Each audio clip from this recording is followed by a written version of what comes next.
Friday.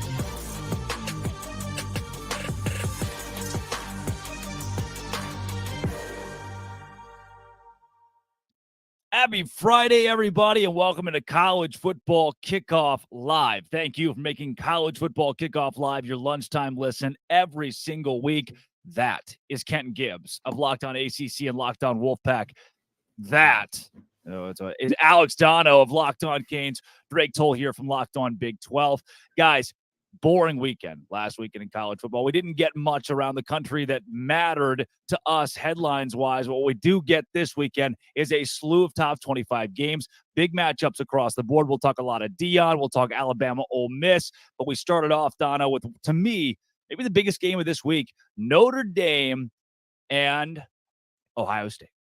You know, this is going to present opportunities for Notre Dame specifically when it comes to trying to cement yourself into the college football playoff picture. I also think it's a massive opportunity for Sam Hartman to get a little bit more love among the Heisman Trophy contenders. I know winning would be the priority for him over an individual award, but you know, this is a guy who has had a great career at Wake Forest up to this point, but being at Wake Forest flew under the radar a little bit. Now he's hit the big time at Notre Dame, and I look at this, and I know Ohio State are road favorites in this one, but I've gone both ways throughout the week in handicapping it, but I think this is a game that Notre Dame can and probably will win if they can exploit Ohio State's offensive line and just Ohio State's offense, period. I think this is a big one. I know that in the whatever head-to-heads they've had in recent years, those have favored the Buckeyes, but this is a gigantic game, Drake and Kenton, on a list of really good ones this week on the slate. And Kenton, same for you. I mean, when you look at the amount of top 25 games, the amount of big matchups, and teams that could be knocked out of playoff contention altogether just on Saturday alone, what do you have your eye on? You know, it's hard to look away from this Notre Dame-Ohio State game for so many reasons. This is going to be a big game for me because my bold prediction to start the year off was what? Notre Dame was going to be closer to the playoff than Georgia. This game is either going to go a long way in making me a GOAT or making me a dunce. One or the other. I'm walking out of this thing either doing my best or putting my little pointy hat on. I'm not sure which one I got yet, but this game is going to be big time because, I mean, more or less, this is going to be a playoff eliminator for at least one of these teams. Yeah. As far as Ohio State goes, they could run the table after this and get in, but for Notre Dame, there's no way. Unless they absolutely dominate, and I mean crush everybody in front of them by 2 to 3 touchdowns a game, I really don't see a way for them to sneak back into the playoff conversation with a loss here, especially a loss at home, especially if it isn't like a close last-minute fluke type of thing. Yeah. Well, guys, before we get into the Colorado conversation with Locked On Buffs host Kevin Borba, I do want to get into a bit of this whole big hit, late hit, Travis Hunter, death threats. What a wild deal this week across the landscape. Dono, where do we start with a kid who makes a hit that 30 years ago was part of the game, and today we've established, rightfully so, that shouldn't happen, and now him and his family are under huge fire?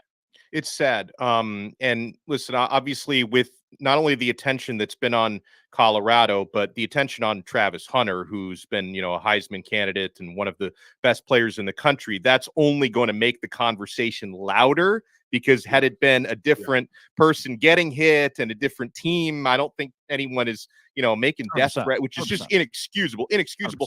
And listen, it was an illegal hit, should have been ejected, late hit. So there should be some kind of repercussion for it. But, you know, anyone who's talking about wanting to take a young man's scholarship away, and any just awful human being who's, you know, making even if, you know, the threats are maybe not substantive, it's disgusting to make death threats towards anyone in their family, made a mistake. Like and it's a dangerous game. It's a bang game. Hit, illegal, late. It is what it is. This stuff happens. Football is a very violent game. So at a certain point, you just have to say, unfortunately, in this sport that we love so much, these things happen sometimes. We've got to move on with our lives at some point. Isn't that what Travis Hunter said? I mean, he came out in his and onesie Deion as well on his live stream in a onesie. Ken, I don't know if you've seen these, but he does. I guess he does a live podcast every week after these games, and he said, look, football is a violent sport. It seems like Travis Hunter even is at this point has forgiven every party involved. Absolutely. And like Dono said, grown men, kids, young teenagers, young men, doesn't matter. Death threats to anybody, whether they be 45 or 4, is ridiculous. This young man has done nothing to warrant that and deserve that.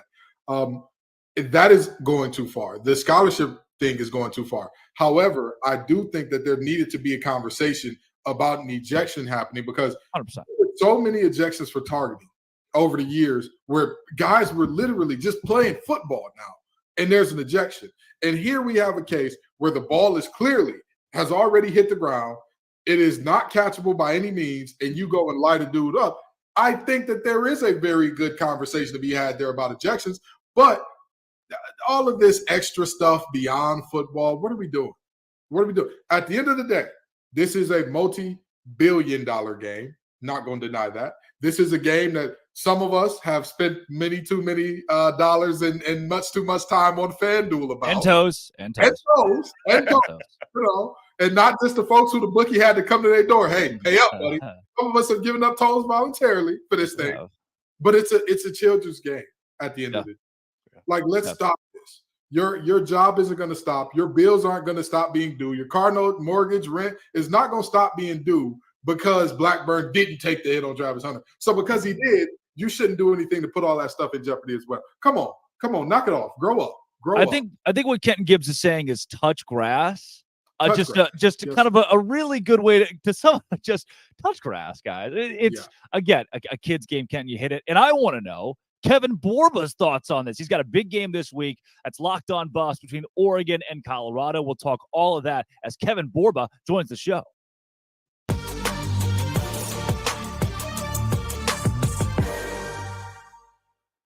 Borba is back with the best haircut in the Locked On College podcast family of channels. Borba, Travis Hunter takes a cheap shot. He's out for a few weeks now. Obviously, he's a key cog, especially going into a big game like Oregon. What do you make really of this entire situation? Yeah, I think the hit in general, like you guys were talking about, I think it sucked to happen. It wasn't necessary. Honestly, he could have intercepted the pass if he was actually playing the ball, but he chose to hit Travis. Not to defend the hit, but I think it was just kind of one of those rivalry things where it was like, I'm going to hit Travis Hunter right now, send a message. Don't think he meant to hurt him. Don't think he deserves death threats, and probably should have made a play on the ball rather than doing that. But with the game itself, losing Travis hurts the defense way more than it hurts the offense. It's not to say that he's not helpful on offense. It's just on offense, they have 3 or 4 wide receivers that have been making plays for them. Jimmy Horn and Xavier Weaver have been electric. They're like 1 and 3 in the country in catches. So they're going to be okay on offense. It's the defense where I'd be worried. They have a couple guys banged up. They have guys that came in and didn't play as well as you would hope when Travis went down. So they're going to have a committee of guys to try to fill in for Travis, and it's going to be interesting. You know, one of the things that has been a revolving theme here, which I wholeheartedly agree with, is last week's game, you go into it with the respectability politics of take your hat and your glasses off when you're talking to an adult, and then by a team who has 10 personal fouls in the game. What do you make of that? Because I'm a firm believer in everything that you see on the field is coached or allowed. And I personally am under the mindset that Jay Norvell did a terrible job of coaching or allowing that in that game. But what say you on? Yeah, I think the whole Jay Norvell thing is kind of corny. I don't know why he felt the need to call out Coach Prime and his son. I don't think I've seen many pictures of Coach Prime without sunglasses. Like, you Google him, and even in college, when he got drafted, he had the sunglasses and the Jerry curl. Like, he's always had sunglasses. Ever since he's been to Colorado, he's had a cowboy hat now. That's kind of his new thing. And so it just felt like a reach. It felt like a cry for attention. As the only child myself, I'm well aware of what a cry for attention is. But like, it just wasn't necessary. And so I think when you talk about the penalties and stuff, I think it was just them kind of being on a stage that they weren't expecting or ready for. So I think they kind of just weren't prepared for. And so, like you said, it kind of is on Jay Norvell to prepare them for that moment. And they obviously were more worried about the environment than the game itself. I think that's the best way to put it, just because if you allow that to happen in a game that's kind of your Super Bowl, then you're going to take yourself out of the game, because realistically they should have won the game. They were up by 11 points They allowed a 98-yard drive with a minute and a half left, and that's kind of on you. So a lot of discipline issues over there in Fort Collins. Borba, I'd love your perspective on all the buzz around Colorado football, because you're closer to the program than the rest of us. But at the same time, Coach Prime and Colorado have been arguably the biggest story in sports the last few weeks. All the ESPN shows and the debate shows, they tend to lead off on Coach Prime every single day. And, it's interesting to me as a Miami guy, seeing all, the Miami alums on the Colorado sidelines. I mean, can you get some of your guys? Can you get Mason Crosby and like Bobby Pesavento and Eric Bieniemy out at some games? But it's like, this is such a big story, Colorado football. It seems to be kind of transcending the sports world right now. Yeah, and they've had Michael Westbrook out there and guys like that too. So they've had some guys because they made sure to talk about the past culture and stuff like that. But no, I've been saying that I think Colorado's at the forefront of college football and just sports in general, excuse me. And I also think that this is the most popular college football has ever been. If you look at it throughout history, I think maybe USC with Reggie Bush was the pinnacle, maybe Miami when they were winning. But I've been saying this. I have people in my family, my girlfriend's family, people I haven't talked to since high school reaching out to me because they know I cover Colorado for Locked On and Athlon. And they're like, what is this about Deion Sanders? Like, why is he so popular? Like, I have random people I don't talk to asking me about Colorado football. And it's like the popularity of college football is at an all-time high because of him. They got 9 million viewers for a game against Colorado State where they were favored by 20. Or even the week prior, they were Texas, Alabama got 8.8. So more people cared about Colorado State than they did Texas, Alabama. And that was a top 15 matchup. So he's kind of changed college football. He's making it cool. On the sidelines, they had Offset, they had The Rock, they had Master P was there. Chauncey Billups and Kyle Lowry were there, which might have been tampering. I don't know. But they were there in the box. Like, there were so many famous people. It'd probably be easier to name who wasn't there. It's just because they're so interested in what he's doing. Orba, when we look at Oregon this week, this Ducks team, 21-point favorites, and we've talked about that. Bo Nix.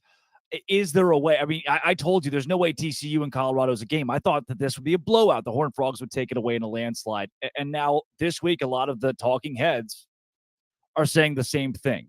Where do you sit with Oregon? Yeah, I think it's a very big possibility for Colorado to win. I think it's a situation they love to be in. They've kind of embraced the us versus the world role. And I think they kind of find it hilarious that they're 21-point underdogs. I don't know if that's going to work out for them, but I personally have predicted them to win. So I'll just put that out there. I think offensively, they could keep up with anybody in the country. And I'll say this because I see some looks, and it's like defense can win championships, sure, but offense wins you a lot of games. And realistically, they're like USC's defense last year. USC's defense last year was terrible, but they led the country in interceptions or turnovers forced. Colorado leads the country in turnovers forced. So if they could get one or two off of Bo Nix or maybe force a fumble, that's game-changing right there. And can Bo Nix and the Oregon Ducks keep up with their offense? Because they were kind of getting sliced and diced by Tyler Shuck and the Texas Tech Red Raiders, who have lost to Wyoming. Mm-hmm. And Wyoming's a good team, no offense to them, but Texas Tech wasn't the team we thought they'd be. And so I think there's a lot of credit being given to Oregon, which they deserve, but I also think there's a lot of discrediting of what Colorado's done so far. Dan Lanning said when he found out that Colorado was going to the Big 12, what if they won? That makes their exit important. Right. And I believe I don't know too much about Coach Prime. I ain't gonna pretend to know everything about him, but I believe that he made the game what? Personal. Yeah. Personal. It's personal, baby. He did. It's personal. Do you believe in this Buffs team to pull this one off? In your prediction, I know it's going to be biased. I don't care. I want to hear it from Board, but do you believe that this Buffs team pulls off the upset? It's not biased. It's just honestly watching this team play. It's like they always find a way. Shedeur Sanders reminds me of Bryce Young from last year, where when he has the ball, I'm like, he's probably going to score right now. Like he just has that vibe to him. Yeah. And then the thing about Dan Lanning is like, what he said, was it wrong? No. Like, has Colorado done anything? No. But would I have said it with Deion Sanders and like his cult like following that kind of turn literally everything into something? No, I wouldn't, because now Oregon has a bigger target on their back. I think they already had a target on their back, and I think Colorado could win. It's kind of like the same situation we've been dealing with this whole time, and so I'm just going on the other side now because I've doubted them twice now. So I'm like, I'm just gonna flip the script and be like, you know what, I think they could win because offensively they have stars. Defensively, they could force turnovers, and while they can't really stop people, if you get a pick or a pick six like they did last week, that could be a game changer. And then their coaching staff are phenomenal at in-game adjustments for the most part. Their offensive coordinator we've seen him twice be silenced for a quarter and then put up like 400 yards of offense in the ensuing 3 quarters. And then defensively, they need a lot of work there, but I think they're getting more guys back from injury, and so that'll help as well. More transfers to learn, guys. Kevin Borba, your team is undefeated and a contender and has the biggest game of the week. Thanks for joining Locked On College Football Kickoff Live. Thanks for having me, guys.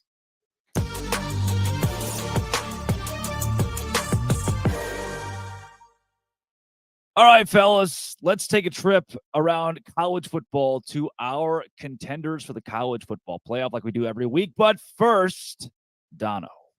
Well, first, we have to check out LinkedIn Jobs. You're a small business owner. These days, every new potential hire can feel like a high-stakes wager for your business. You want to be 100% certain that you have access to the best qualified candidates, and that's why you have to check out LinkedIn Jobs. LinkedIn Jobs helps you find the right people for your team faster and for free. You add your job and the purple hashtag hiring frame to your LinkedIn profile to spread the word that you're hiring. Folks, people will see it. I've gotten jobs through LinkedIn Jobs before. Simple tools like screening questions make it easy to focus on candidates with just the right skills and experience so that you can quickly prioritize who you'd like to interview and hire. LinkedIn Jobs helps you find the qualified candidates you want to talk to faster. So post your job for free at linkedin.com/lockedoncollege. That's linkedin.com/lockedoncollege to post your job for free. Terms and conditions apply. Guys, through now a few weeks, the public has eliminated Alabama, Tennessee, and Clemson from the college football playoff picture. But who is still in that picture, at least for now? The Notre Dame Fighting Irish can be in the mix. The road to the college football playoff begins tomorrow as they face Ohio State and the Buckeyes. What is the path to the playoff, with or without a win for the Irish this week? It's time for this week's Playoff Hopeful.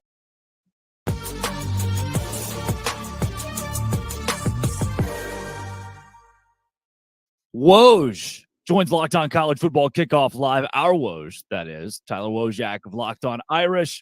Tyler, this Notre Dame team's got Ohio State coming up on Saturday, and more importantly, playoffs in its sights. Can this Notre Dame squad, regardless of the outcome on Saturday, make the college football playoff?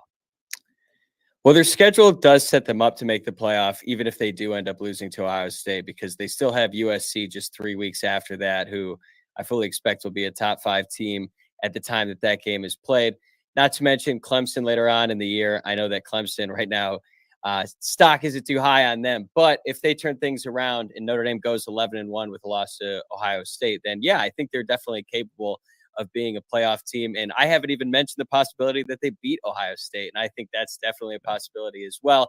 And if they do end up beating the Buckeyes on Saturday, the path is clear for them. At that point, they would probably shoot up the rankings, be close to the top 5, maybe even in the top 5 if they're able to pull off the upset at home on Saturday. But they've got the quarterback. They've got a bunch of talent around him. So I think they're definitely capable. We're just going to find out just how good this Notre Dame team is on Saturday at 7:30 p.m. Eastern.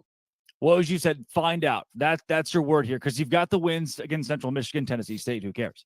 The NC State game on the road, not only does Notre Dame win, they also cover. Have you seen enough in these 3 games to say squarely, oh, yeah, this team is going to beat Ohio State, or this team is a playoff caliber squad? I think they are a playoff caliber squad, but I won't know for sure until Saturday because there's still some questions. I think they're Ohio State is a really good team. They're a flawed team. They might not be as talented as they've been in recent years, and that's due in large part to the fact that they don't have a current first-round draft pick at quarterback like we've become to expect out of them. They've had C.J. Stroud and they had Justin Fields, and Kyle McCord might end up being a really, really talented college quarterback. We just haven't really seen it yet. This is going to be his 4th start. Meanwhile, Sam Hartman is going to be starting his 50th game on Saturday. So it's kind of hard to tell, but I think we're going to learn a lot. I'm more interested to see what Notre Dame's defense really is. Again, they've been playing some really inferior opponents up to this point, but when you're going up against Marvin Harrison Jr. and Emeka Egbuka and Travion Henderson and Mayan Williams, like, who cares who the quarterback is at that point? No. Those guys are going to make some plays, and you're going to have to be ready to go on Saturday. Let's go there. Quarterback play, Woj. When it comes to Sam Hartman, who might be the best quarterback in America, that's a tough thing to argue. He very well could be in New York, should be in New York at the end of the year. Does this team go as he goes? Is it Sam Hartman or bust for this team's playoff hopes? No doubt. And we're kind of in uncharted territory as Notre Dame fans, or at least a space we haven't been in a long time, where the quarterback is carrying the team. Notre Dame has had some really good teams over the past decade plus. 2020, they went undefeated in the regular season. 2018, they did as well. Both seasons, they had Ian Book as their starting quarterback. And look, I love Ian Book. He's a gamer, all-time winningest quarterback in Notre Dame history. But they weren't winning games the majority of the time because of Ian Book, whereas now they're winning games because of Sam Hartman. He elevates everyone on the offense, and I would say the entire team. Like, I feel like the defense plays differently. The coaching staff is a lot more aggressive. There was a period where they went 3 straight weeks converting on 2-minute drills at the end of the first half. They haven't had to do it at the end of the game yet because they've had such big leads in all of these wins. But you could see Marcus Freeman using his timeouts at the end of the first half when the defense is still on the field because he wants the ball back to give Sam Hartman a chance to drive down the field. And every time he's had a chance to do that at the end of the half, he has. So he really elevates everyone around him. And it's really exciting to see because I feel like most of the time when Notre Dame has made it to the playoff, they were missing that one key piece, and that's the quarterback. And they're not missing it anymore. Taking Sam Hartman out of the equation, though I know we just said we can't. Who is it that America doesn't know that's going to be the secret tool for Notre Dame's success down the road? On Saturday, I'm going to say Benjamin Morrison, the cornerback, and he's going to be probably under the biggest spotlight because he's going up against Ohio State's wide receiving core, and I would say they are probably at the top, at least for sure, the best wide receiver room in college football. USC could make a case that they're a little bit deeper. They go like 8 or 9 wide receivers deep, and that's certainly true. They have a stacked receiver room as well. But when you're going up against Harrison Jr. and Egbuka, like, those guys are so good. But I think Benjamin Morrison is a future first-round draft pick at quarterback. At Notre Dame, we don't get a whole lot of those. Right. So he's going to have a great chance to prove why he's so good. Last year, he sort of burst on the scene in that Clemson game when Notre Dame upset. I think Clemson was ranked 4th at the time in Notre Dame Stadium. Benjamin Morrison had 2 interceptions, one of which was returned for a touchdown. He was a freshman All-American.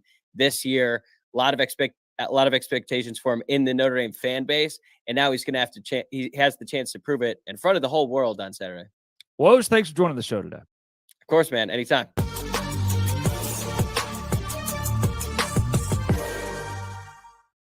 That was Tyler Woj of Locked On Irish, guys. To you, Kenton, any shot that Notre Dame makes the cut? We always talk about it. Oh, this is Notre Dame's year. They kind of have that Texas moxie to them.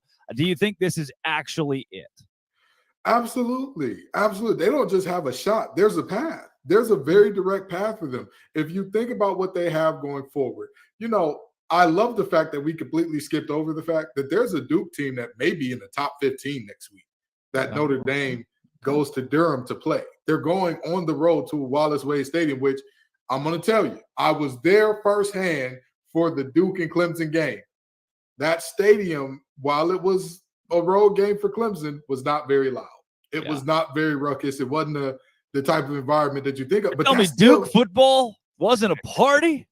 But it's still a road win if they can get it. If they can get it. And then you look at the USC game.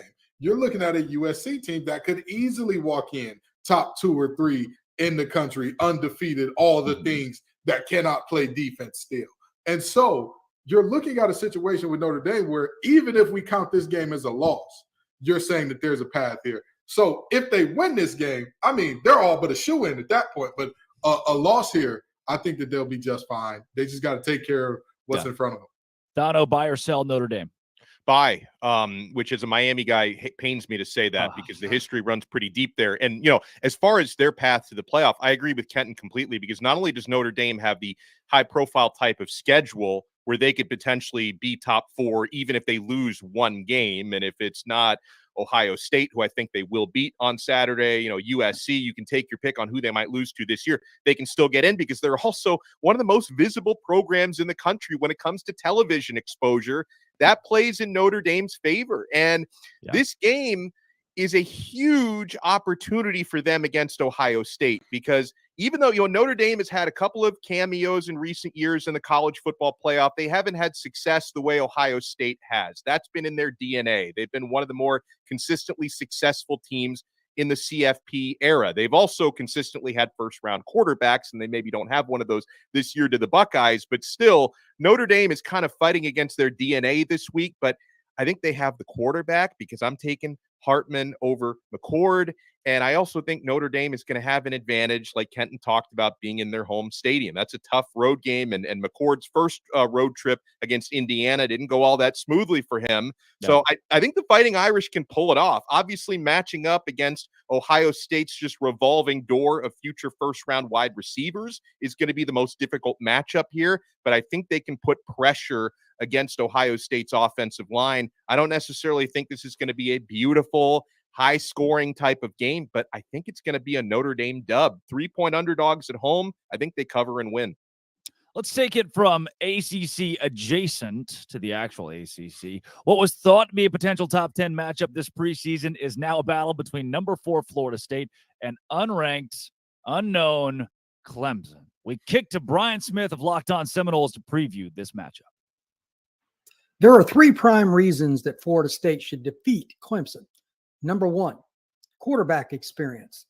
While Cade Klubnik is a very talented young man, Jordan Travis is a graduate student. He's been there. He's done that.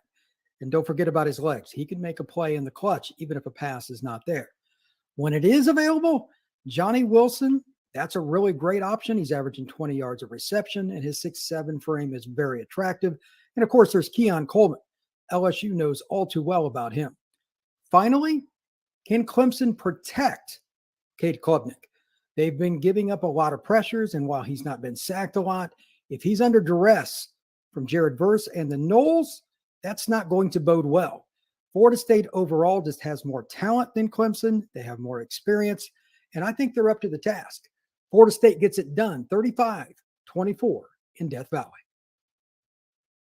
That is a double-digit pick from Brian. Clemson over Florida State. What I do like about this game that bodes well, Dono, for Clemson is that it's 11 a.m. I mean, or bodes well for Florida State, I should say, is 11 a.m. I mean, this is not a night road test. I mean, yeah, it's just not all of college football is looking at this. It hasn't become the marquee matchup that it was supposed to be, and to me, that almost helps Florida State just roll in a game that they are certainly expected to win. Well, I don't think Clemson has been a home underdog since the George W. Bush administration. And I wasn't even alive for that, Dono. And they've also, oh my gosh. And they also hold, I think, 7 consecutive wins head-to-head against Florida State. But Clemson's not winning this game.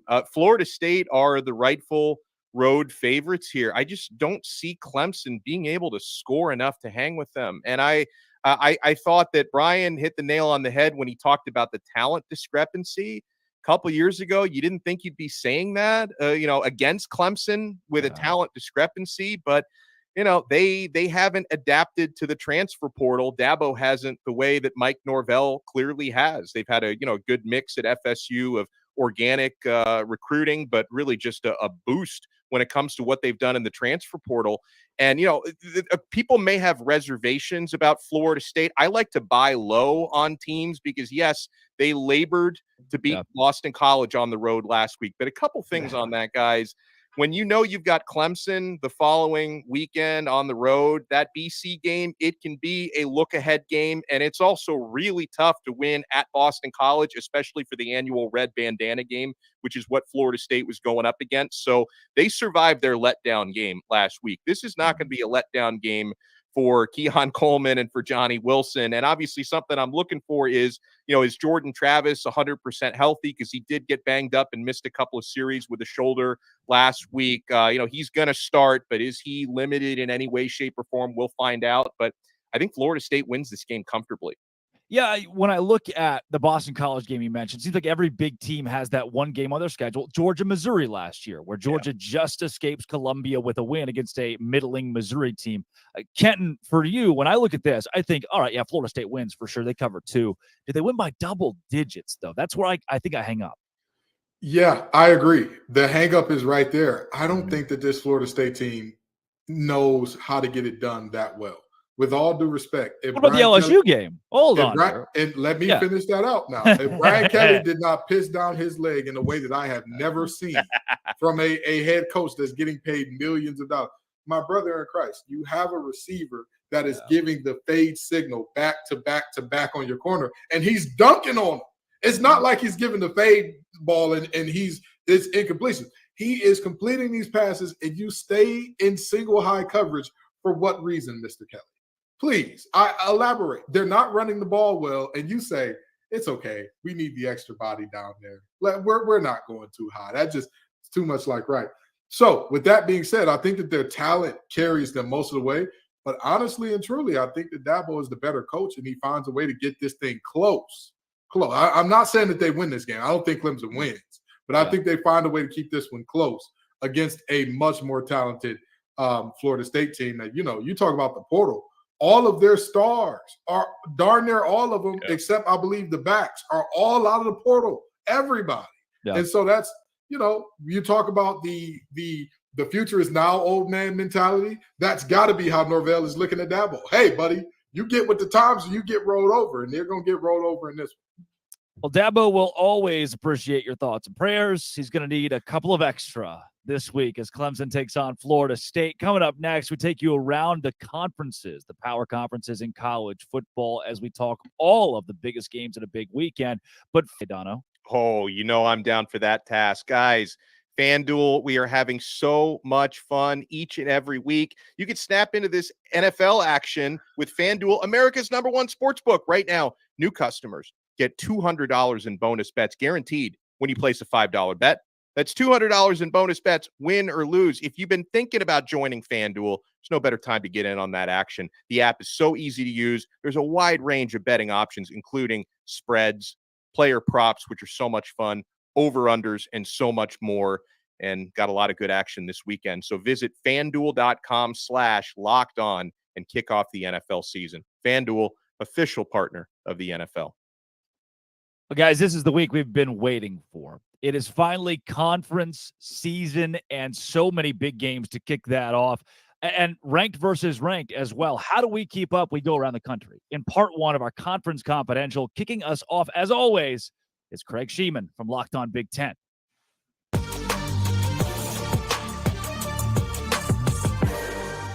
There is no bigger game across the country than Ohio State at Notre Dame. This one has playoff implications. It's under the lights in South Bend Saturday night. It's on NBC. The whole country's going to be watching. Plus, the Buckeyes offense just finally woke up a couple of weekends ago. But you know what? The defense has allowed the fewest points through 3 games since 1975. This is generational stuff. Meanwhile, Notre Dame is led by quarterback Sam Hartman. He's the real deal. 13 touchdowns, no interceptions so far this year. And you want to get the remote control out because while that game's going on NBC, on CBS at the same time, we're going to white out at Penn State as they host a very stingy Iowa Hawkeye team in a battle of undefeated top 25s. Another battle of unbeaten square off in Ann Arbor Saturday afternoon as Rutgers visits Michigan. This will be Jim Harbaugh's first game on the sidelines following his 3-game suspension. And tonight, it's Friday Night Lights in the Big Ten as Wisconsin travels to West Lafayette to take on Purdue on FS1. Both of these teams are supposed to have this new air raid attack offense. Let me tell you something. Badger quarterback Tanner Mordecai, that's not what he's about. That's not what Wisconsin does. They still have their traditionally strong running game. They should use it. Meanwhile, I'm very intrigued by the arm talent of Texas transfer and Purdue quarterback Hudson Card. I think he's something to watch as the season goes on. He's very good. Season's a third over. I'm sad, but it feels like it's just getting going. Enjoy the games. I'm Craig Sheeman for Locked On Big Ten.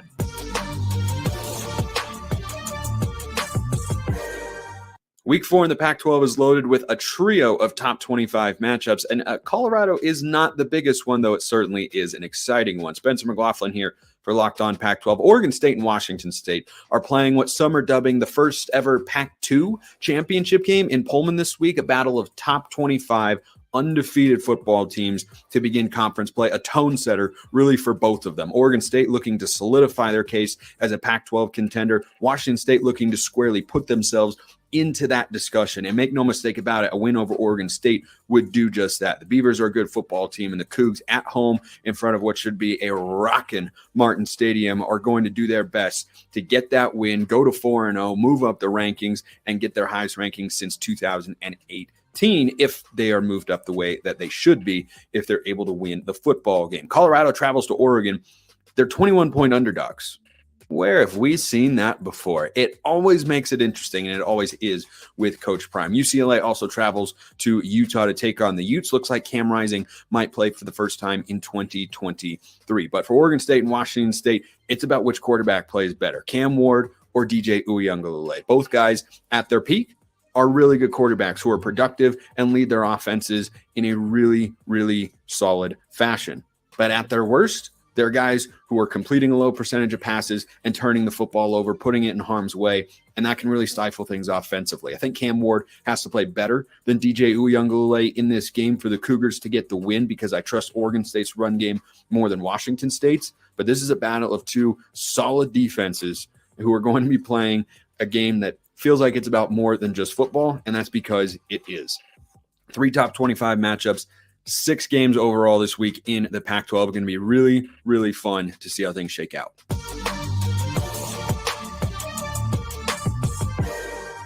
What's up, everybody? Chris Gordy here from Locked On SEC Week 4, and we've got some juicy matchups in the SEC. First up, it's 3-0 Auburn at 2-1 Texas A&M. Big early road test for Hugh Freeze and company, but I think this is a must-win for Jimbo Fisher and crew. You can't lose to a new head coach. You already have a loss on the young season. I like A&M at home to cover the 8 points. I like Spencer Rattler in South Carolina to cover the 6 points at home against Mississippi State. I like LSU to beat Arkansas at home, but not to cover the 17.5 points. That's too many. And the big one, it's Ole Miss at Alabama. It's Luke Skywalker versus Obi-Wan Kenobi, but Obi-Wan's team is struggling. Alabama going back to Jalen Milroe at quarterback, not looking great. Bama only a 6.5 point favorite. But with all Lane Kiffin has going for him, Jackson Dart playing extremely well, Pete Golding running that defense. If Kiffin can't beat Saban here, he may never get it done. Give me Ole Miss and the points and the Rebels in the upset of the Evil Empire, Alabama. For more, check us out at Locked On SEC.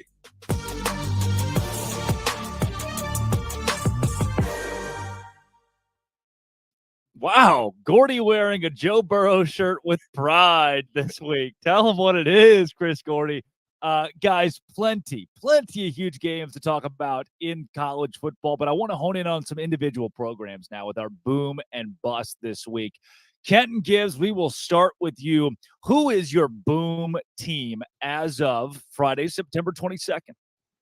Well, I love to say this. I've been waiting on this team, and I say this with great joy and great happiness in my heart. I'm not going to lie to you and try to pretend at all that I'm holding back any of the glee that I contain for this team being good. I am ready. I have wanted to do this for some time. Penn State is my boom team. And they're my boom team. They are going to look like the real deal. And I'm going to tell you right now, this is a team that is so complete. They play offense in the Big Ten. You heard it. You heard it right. Their name is not Ohio State, and they play offense in the Big Ten. Geez. Oh, I'm so excited. I'm elated. And, of course, I'm elated because on defense, they got a couple Cass Tech graduates over there, the King Twins, doing their thing. I'm always excited to big up my boys from the Creed. I love it. But with that being said, this is a really, really good Penn State team, a really complete team. They are solid in the trenches on both sides up front. They have good depth at the second level as well, multiple good backs, multiple good backers, and, of course, one of the best corners in the game in Kobe King. And you look at their wide receivers, and they finally have a 5-star quarterback. It's crazy. What can you do with an offense in the Big Ten? They can get it done. They can get it done. 467 yards per game offensively for Penn State. The bad news is they play Iowa this week. So if you have a paint drying competition in your local area, you could probably buy tickets to that for cheaper and enjoy it much more. Dono, boom. I'm going to give you a curveball. This is a team that to this point has been busting, but I think they're going to boom this weekend and pick up a big win. That's the Alabama Crimson Tide. What? I don't see them losing. I don't see them losing 2 straight at Bryant-Denny Stadium. And I think they're going to have success on the ground this week. Ole Miss, below average rushing defense to this point. Saban is going back with Jalen Milroe, which obviously he's not instilled a huge amount of confidence, but at least Saban has figured out this is the best guy we've got. They're handing him the keys to the car again. And I'm telling you, Alabama is going to win this game. And for at least 1 week, they're going to silence some of their doubters because I think Ole Miss is going to be vulnerable. So they haven't been booming to this point. They put up 17 points against USF. They lost by 10 to Texas at home. But I think this is the week that Bama starts to figure things out, and they're going to boom this week. Dono just said they put up 17 points against USF and lost to Texas, and they're my boom this week with confidence. They're going to boom. They're going to boom, Drake. They haven't been booming. They're going to boom this week. This is a sneaky boom for Alex Dono with Alabama. Mine, guys, same thing. I've been waiting for this team to kind of get the marquee win. Can they prove against a good squad that they're a legitimate force in college football? They went on the road in the SEC and got a night win, coming back twice from multi-score deficits. It's the BYU Cougars. They have been a massive boom in a Big 12. It's been a massive bust. This conference has not been good. BYU has been good. The big reason why Keaton Slovis is not USC Keaton Slovis. He's not Pitt Keaton Slovis. He is BYU Keaton Slovis. He has fit the offense perfectly. While some of the throws he makes, you think, aha, that's Keaton Slovis. Other throws he makes, you think, hey, that's Keaton Slovis. Makes sense, guys. You've seen him in the ACC. He has done really well for BYU. Their defense has stepped up in an insane way. Only allowed 16 points in the first 2 weeks against Cupcake, so they took care of business. 31 to Arkansas, but they got enough. They got it done against KJ Jefferson, one of the most electric quarterbacks in the country. Road win, SEC, big time for the Big 12. BYU is a boom. Now the bus. We'll pitch it back to you, Dono. Who busts this week for you? Oh, my goodness. Colorado is going to bust this week, guys. Deion's watching right now, by the way, Dono. Deion's watching. Personal because of Dono. I waited for Borba to be out of the studio. Colorado is going to bust this week. Oregon is going to handle them at the line of scrimmage. And, Borba talked about it being without Travis Hunter. That's definitely going to hurt them more on defense since it's going to hurt them on offense, but it's going to take away their best cover guy. And, Deion talked about cornerback by committee this week. They've got a 5-star true freshman in Cormani McLean who, cares more about his social media than actually getting better and developing. So I don't think we're going to see much, if at all, this week. Okay. Everyone went crazy about Colorado. I see like Michael Irvin is doing a social media post where he's like crying tears of joy because they beat a team in double overtime that lost to Washington State by 26 points in their previous game. Oregon is going to boom this week, which means Colorado is going to bust. All right, Kenton, who's your bust right now? Dono, he was crying because it was 2 a.m. We were all ready to go to bed. We were so happy that it was a miracle. Over. I was still awake. I usually go to bed at like 10 o'clock, and they talk. That game set like a ratings record for the late game time slot. I was even up. Well, I stayed up like 4 hours past my bedtime to watch that. Listen, I wake up at 4:30 most mornings. I was crying when that game was over. I was right there with my going, thank you, Lord, this thing is over. But I struggled to come up with a bust team because there actually were 2 that I wanted to go with. And then I thought to myself, you're a rule breaker anyway, so we're going to go with 2. I've already talked about both of the teams that are playing these teams have already been talked about. Iowa, I don't know why anybody would rank that team. I don't know. What's better, Kenton, is they are undefeated and just haven't moved in the ranking. They started at 25. They keep winning games. People are like, all right, 25 it is. Cade McNamara has looked mid at best. And I mean, like, in the Midwest, outside of Detroit, of course, the wonderful bastion of a society that we have there, there's some really bad food, like Skyline Chili and whatnot. Things like that, mid, right?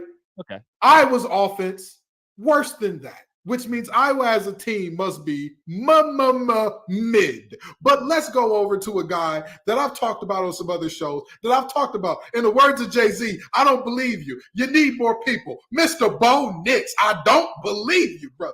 I don't believe him. I don't believe him. I don't think he's a good player. I'm sorry. I'm going to sit on that. I'm going to stand on that. I'm going to jump on that 10 toes down. As a matter of fact, give me your toe that you cut off, Drake, so I go 11 toes down. I don't believe in Oregon because I don't believe in Bo Nix. Dan Lannon made it personal. I think that Colorado pulls off the upset. 2 bus teams for you right there. And we went completely opposite on that one too. This Absolutely. is great. This is Dono versus Gibbs this weekend. Absolutely. I don't even know what to do with this now. I feel like the middleman here. I can't give you my bus though, and it's wish that I was on old Rocky Top. Those guys suck right now. I don't know if you've been watching this Tennessee team, but they were supposed to be good, and they were like, "Hey guys, just kidding. We wanted you to think that with Joe Milton at quarterback, who had 14 incompletions of his 34 attempts this week, not good, and also just didn't look good against a Florida team that got torched by Utah's backup quarterback who couldn't move the ball against Baylor." And I know the transitive property doesn't exactly work in college football, but it's a Tennessee team that should be blowing out Florida. Home, road, Florida's coach is going to get fired. He's not very good. He's bought himself time because Tennessee pissed down its own leg. 29-6, not only did Tennessee lose, Tennessee got beat handedly at Florida and only put up 16 points with Joe Milton at quarterback. Jalen Wright, Jabari Small, like we were supposed to see a balanced running game and passing game from the Volunteers. We have seen none of that to this point. They have been disappointing. And look, I get it. Earlier this season, they beat up on Virginia to open the year. Guess what, guys? Dono, you mentioned Virginia's just bad. It's just a really, really bad football team. And Florida, to a certain extent, also pretty bad. What we've seen from the Gators. And you know, not only did Tennessee lose, they did not compete against the Gators. That's a bust for me, 100%. We got time for one more boom for each of you guys. Let's lean on the positive here. Adano, give me another boom for you. I'm stealing Kenton's thunder, and maybe he stole mine because Penn State is a massive boom for me for all the reasons that Kenton talked about. I don't necessarily think their game is going to be very exciting this weekend, but this is a ranked matchup for them. They're favored by 2 touchdowns against Iowa. If they don't cover this week, it'll probably be because they get so bored playing against Iowa. But Penn State has been a massive boom for me so far. All right, Kenton. Now let's diversify here. No more Penn State talk. Yeah, You're another boom for you. Another boom. I got to get this guy his guts. I give credit where it's due. I thought that he was a lifelong defensive coordinator, but he's showing his behind as a head coach in year 2.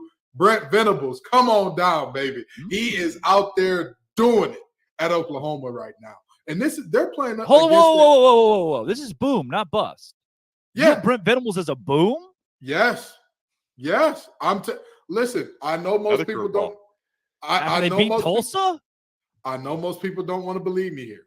I know most people have this team saying, hey, I am most people.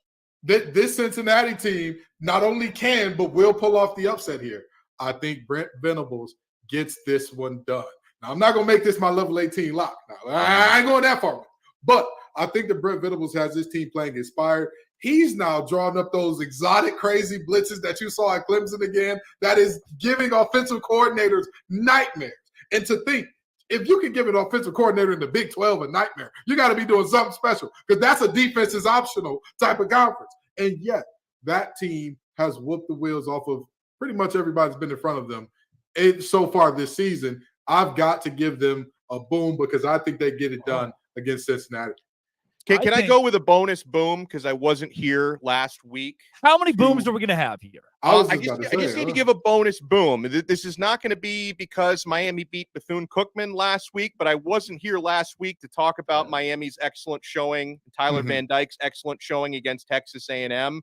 That's the only real team Miami has played so far, but they have been more complete than I expected. Offensive line statistically grading out as one of the best in the country. Tyler Van Dyke so far, who had a really bad year last year for a number of different reasons, is actually the Pro Football Focus leader through 3 weeks so far in the season with a 94 grade. They've been tackling a lot better. Still going to be a few more weeks before they have another serious opponent because they have Temple this week, bye week, Georgia Tech, and then North Carolina, which is going to be a huge test. But Miami's been booming so far. Boom. You nailed it for me. My added boom. North Carolina.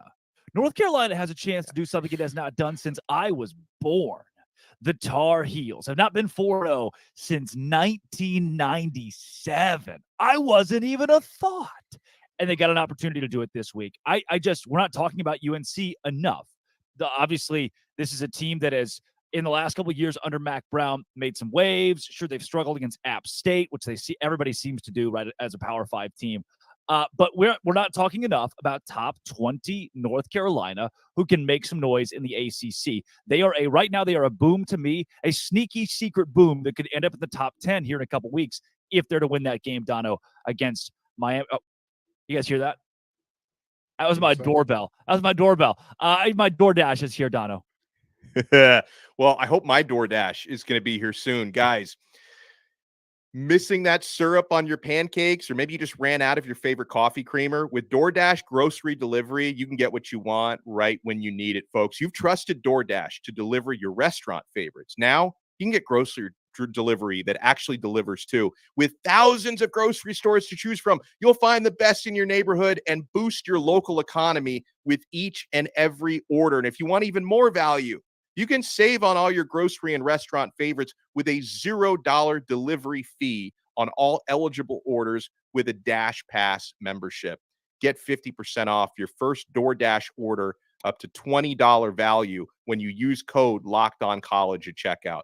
Limited time offer, terms apply. That's 50% off up to $20, no minimum subtotal, and zero delivery fees on your first order when you download the DoorDash app in the App Store and enter promo code LOCKEDONCollege. Don't forget, that's code LOCKEDONCollege for 50% off your first order with DoorDash. Now, I know what you're thinking. They went and nationalized my Locked On show. You're sitting there, you're watching Locked On Ole Miss as we speak, and you're thinking, where is Stephen Willis and who are these three guys? Well, this is Locked On College Football Kickoff live every Friday from 11 to 1 Eastern time with everything around college football. We're taking on a complete wraparound across the entire game. Drake Toll from Locked On Big 12 alongside Kenton Gibbs of Locked On ACC and Wolfpack, and Alex Dono of Locked On Canes as well.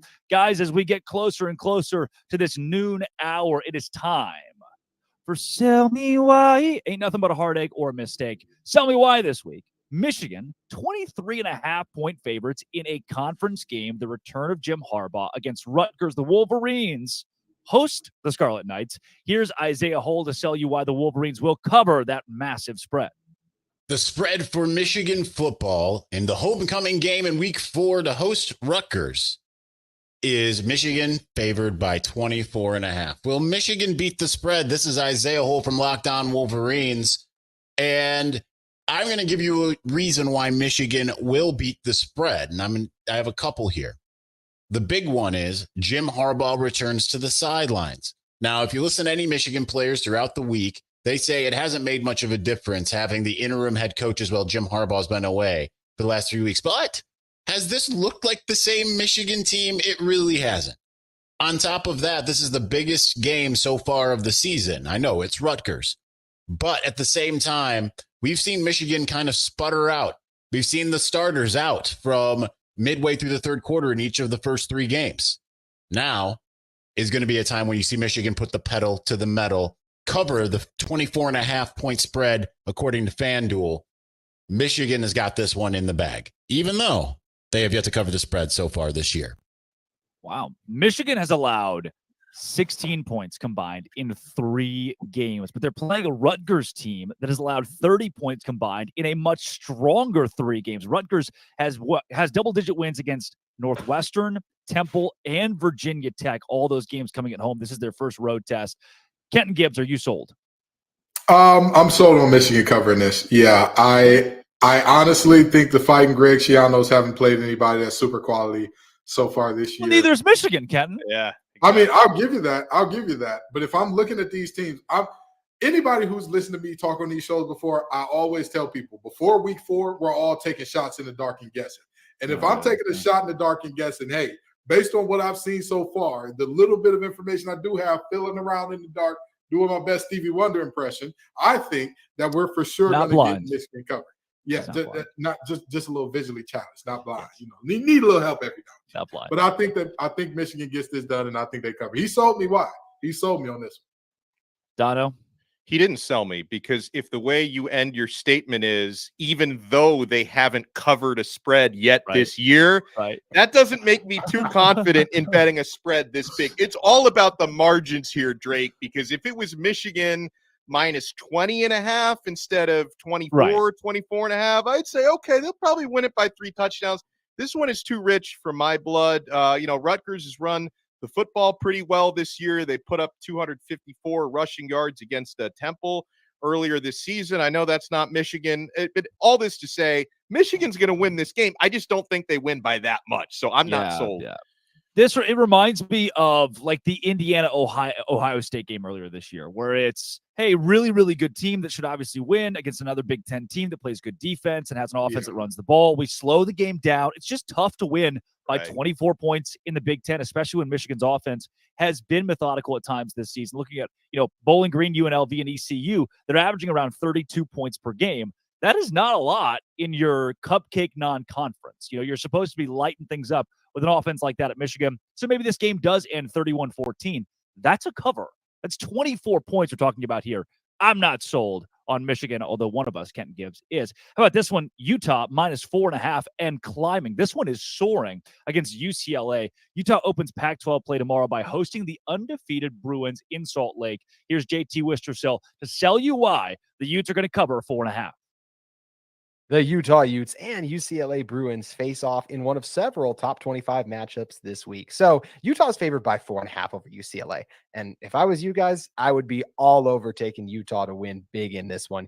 Even if Cam Rising doesn't play, I still like Utah to win this one by more than 5 because of their defense. Utah has yet to give up more than 14 points in a game, and they've only allowed a combined 31 points through 3 games so far. And that's not just from playing a cupcake schedule. They've taken on Baylor, Florida, and even Weber State, who is an FCS team, but they're a top 10 FCS team. So this Utah defense is tested. They got a lot of returners from last season and a lot of really prime players who are ready to step up. The Bruins will be starting 2 freshmen, Dante Moore at quarterback, who will be making his first ever Pac-12 start. And he'll be doing it against one of the toughest road environments in the Conference of Champions, because this is a Utah team that is 28-2 at home going back to 2018. And the Bruins have not fared well under Chip Kelly going to Utah. So take Utah to win big in this one.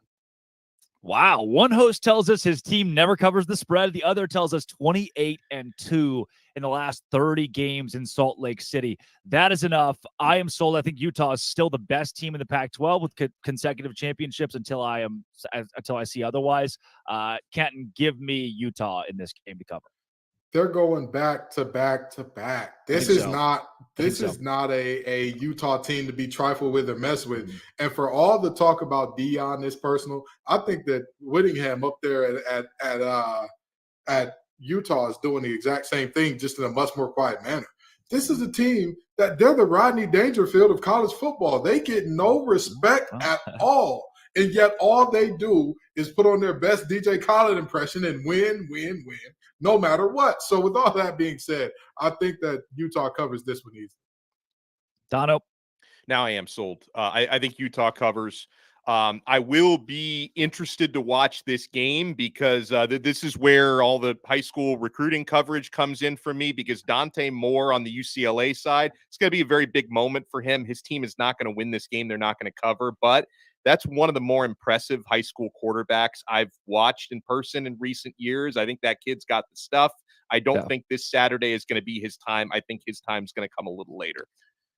We got a whiteout on Saturday night. The number 7 Penn State Nittany Lions, 14.5-point favorites over the number 24 ranked Iowa Hawkeyes in Happy Valley. Zach Seiko will sell us why the Nittany Lions will cover 14.5. Hey, it's Zach Seiko with Locked On Nittany Lions, and I'm here to tell you why you should be betting on the Penn State Nittany Lions to not only win, but cover the spread against the Iowa Hawkeyes in the whiteout game. I got a few reasons for you, and the first one is that whiteout environment. Whiteout conditions in Beaver Stadium in Happy Valley, Saturday, September 23rd.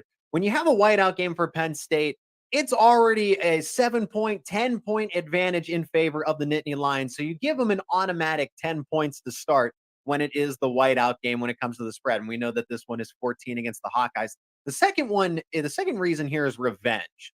Penn State has a lot of revenge on the mind here. As back in 2021, when Penn State and Iowa were top 5, they met out in Kinnick Stadium. Penn State should have won that game, lost Sean Clifford. They were up by double digits.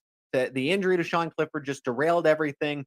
And then they lost the game, and everyone was saying, all the Iowa Hawkeye fans and coaches too were saying that Penn State players were faking injuries. Not cool. James Franklin's definitely going to remember that. And the third reason is Penn State's just significantly better going into this game. The roster is intact.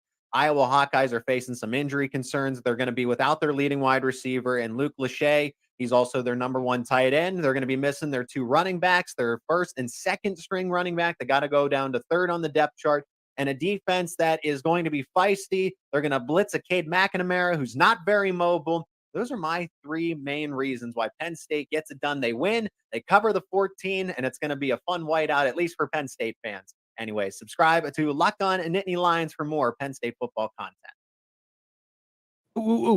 Me. Penn State beat Illinois 30-13. That is not covering. It's covering 14.5, but it's not covering against an Illinois team that's not near as good as Iowa. And in the Big Ten, again, it's tough to win these games by more than a couple scores. 24-14, 27-14. Once again, I am not sold on the Nittany Lions despite a whiteout. Let's take it to Dono. If Penn State wins by more than 14.5, I wouldn't be surprised, but I'm not putting my money on this one, guys. This is a good abstain, right? This is a good abstain. This is a good abstain. It's like if they win by 3-4 touchdowns, would it surprise me? No. Am I willing to put my hard-earned money on it? No. Now, why I would lean to, Penn State winning this game by close to that number is, he talked about all the injuries on Iowa's offense. I just don't think Iowa's going to be able to score consistently. But then at the same time, with that zone defense they play, I think they're going to keep everything in front of them, and maybe the chunk plays won't be there for Penn State. So I could see this one being a little bit in the muck, so to speak, and not being that high scoring of a game. So all this to say, I'm not sold. I'm going to say this, and I know some people are going to look at me and say, Kenny, you're talking out both sides of your mouth. You're reneging. I think he's selling us a lemon here. Yes, Penn State is my boom team. I'm not buying. I think that Penn State has control of this game from the start. Yeah. I don't think that we ever think that Iowa is in it, but I'm not seeing covering a large spread here. I think that they, again, get control, maintain control, win the game handily to where nobody ever thinks that Iowa was really in it if you watch the game. But I think the scoreboard is going to say that this game was much closer than it actually was. I agree. Good abstain. Again, he's selling you a limit. He's selling you the Maserati with the Honda Accord engine in it. Don't do it. Don't buy it. This ain't a good bet. Hands off on this. Well, and you know what? I this is a situation where, and I know we'll talk a little bit more about betting later. I'm not betting this number, but if I do one of those like fun lottery ticket parlays, I'm definitely putting the Penn State, just the money line in there. Yeah. If I'm going to pick like 8 winners and try to get crazy odds, because Penn State's going to win the game. I just don't know if they're going to win by enough.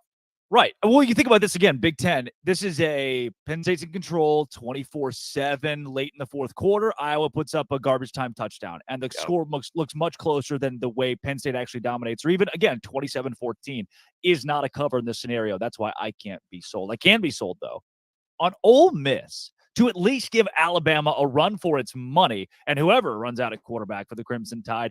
Let's go with Locked On Ole Miss to preview this game.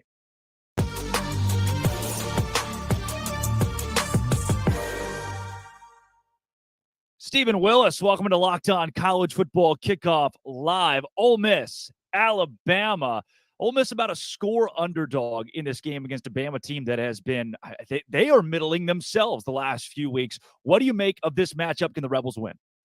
I think if it's not going to happen now, when is it going to happen? If Lane Kiffin's ever going to beat Alabama and Nick Saban, this feels like the year, despite what Dono says. So we'll see exactly how that goes.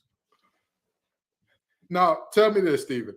In terms of why you say this is the year for Lane Kiffin, we know about Alabama's struggles and them being down, but you still got to sell us on why Mississippi is up enough, why Ole Miss and Oxford are up enough to get it done against Nick Saban and this group. Oh, the answer is Jackson Dart. Jackson Dart, I think, is a low-key person that over the next 2 weeks could play himself into getting to New York type competition. He's 6th in the SEC in rushing.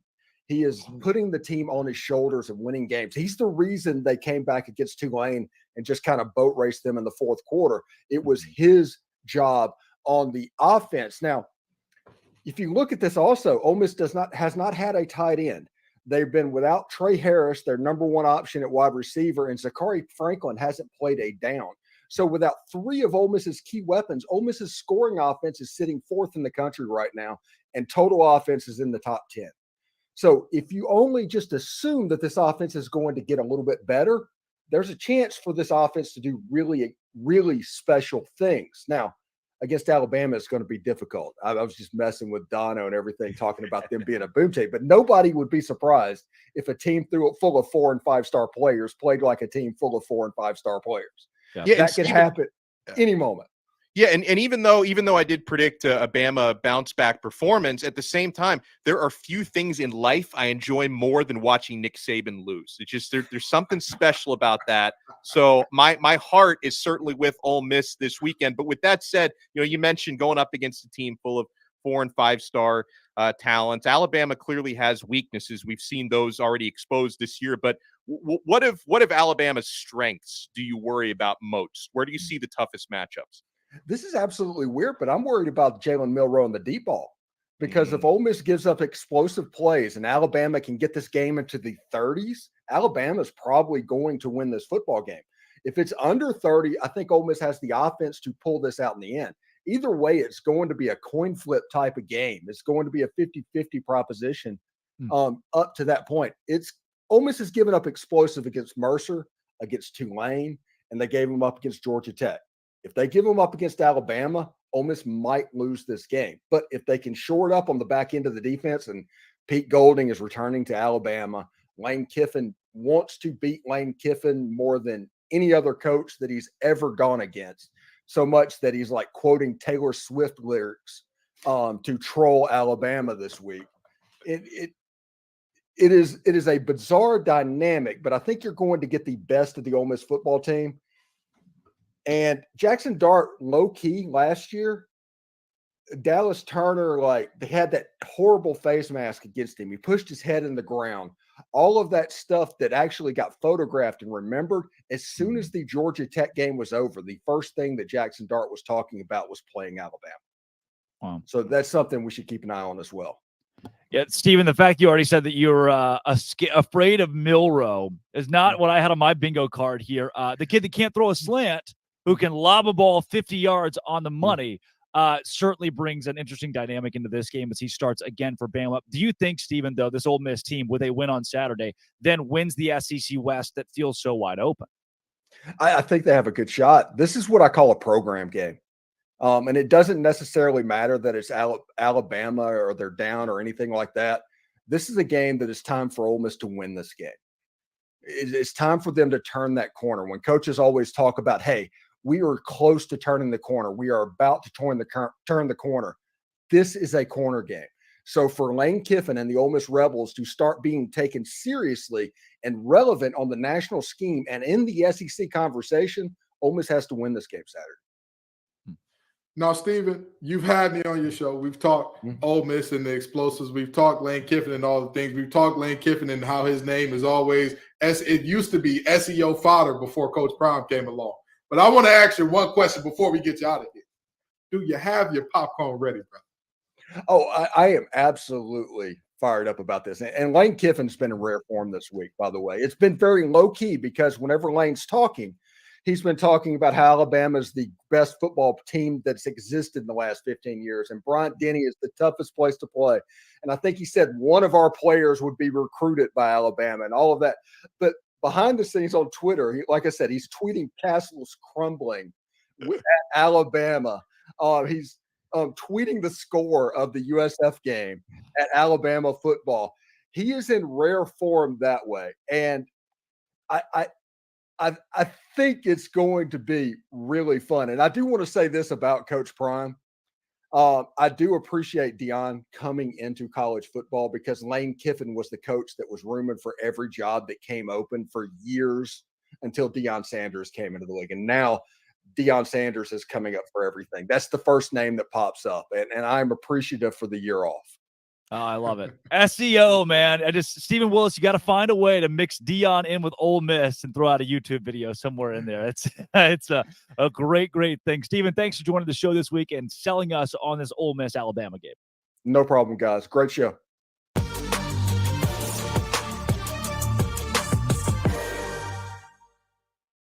Coming up, we have Conference Confidential Part 2, and we also talk about coaches who are on the hot seat and brushing up on their LinkedIn profiles. Right, Dono? Yeah, if you want to brush yours up, thankfully, Billy Napier gets the week off. He's not LinkedIn Billy this week, but these days, every new potential hire can feel like a high-stakes wager for your small business. You want to be 100% certain that you have access to the best qualified candidates available, and that's why you need to check out LinkedIn Jobs. LinkedIn Jobs helps find the right people for your team faster and for free. You add your job and the purple hashtag hiring frame to your LinkedIn profile and spread that word that you're hiring. Simple tools like screening questions make it easy to focus on candidates with just the right skills and experience so you can quickly prioritize who you'd like to interview and hire. It's why small businesses rate LinkedIn Jobs #1 in delivering quality hires versus leading competitors. You've got to try it. LinkedIn Jobs helps you find the qualified candidates you want to talk to faster. So post your job for free at linkedin.com/lockedoncollege. That's linkedin.com/lockedoncollege to post your job for free. Terms and conditions apply. All right, guys, I'm just reading this here, and it's Conference Confidential Part 2. We did the SEC earlier, and Harry Belafonte was an American singer, actor, and activist who popularized calypso music with international audiences, 1950s and 60s. This is the same guy that sang that Deo.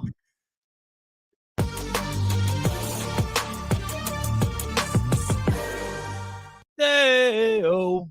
Wow, the Big 12 this week. Unbelievable slate of games compared to last week, and I have 3 big upsets. The biggest matchup to break down, BYU and Kansas this week. Kansas, a 10-point favorite against a team that just went on the road against an SEC squad and won in a top 10 attendance for that SEC team all time in a night game.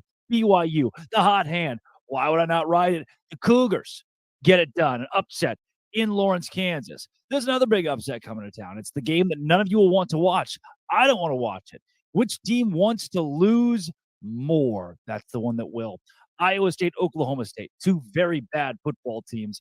Iowa State favored by 3.5, over under 35.5. If there is a local paint drying competition in your town, go to that instead. I have Oklahoma State upsetting the Cyclones as 3.5-point dogs this week at Jack Trice. And another big matchup to break down. There are a lot of them, by the way, so I can only pick a couple. I am confident. Oklahoma, the number 16 team in America, loses on the road to Cincinnati. OU does this. They win in the non-conference, then they play a team that should absolutely blow out of the water. They go on the road, they overlook them, and they lose. Remember, OU sub 500 last season. One of the biggest upsets that I have picked all season long. Oklahoma loses to Cincinnati on Saturday as 14-point favorites on the road. Cincy gets it done. Everything else, all fun and games. The Big 12 sucks right now. Hopefully they can do a lot better this weekend. That's the goal, right? Watch on Locked on Big 12 later this week.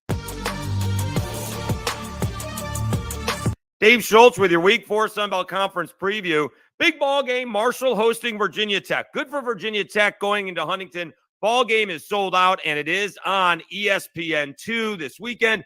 Marshall was a 7-point favorite. Now they're down to 4.5. It hasn't been aesthetically pleasing, but Cam Fancher, the starting quarterback for the Herd, is 8-1 as a starter. They were actually off last week. They've started the season out 2-0. Troy is hosting Western Kentucky. That also on national TV. That's on ESPNU. Trojans got TJ Jackson back. That may have helped them defensively against JMU, but they got Western Kentucky coming in, and Austin Reed can sling it around the field. Troy better be ready for the Hilltoppers. And then later on in the evening, you got App State heading out to Wyoming. The Cowboys gave Texas all they could handle for 3 quarters before wilting under the Longhorns. Really good football team. App State looking to start out the season 3-1. Be sure to head over to Locked On Sunbelt for the full recap of the Georgia State Coastal Carolina ball game. Once again, I'm Dave Schultz with your Week 4 Sunbelt preview. Enjoy the football, everybody.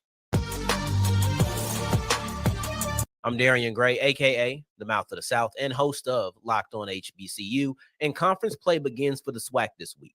Now, the conference is divided into two divisions, the East and the West, so it's only right that I give you a matchup from each of these sides of the conference to look out for this week.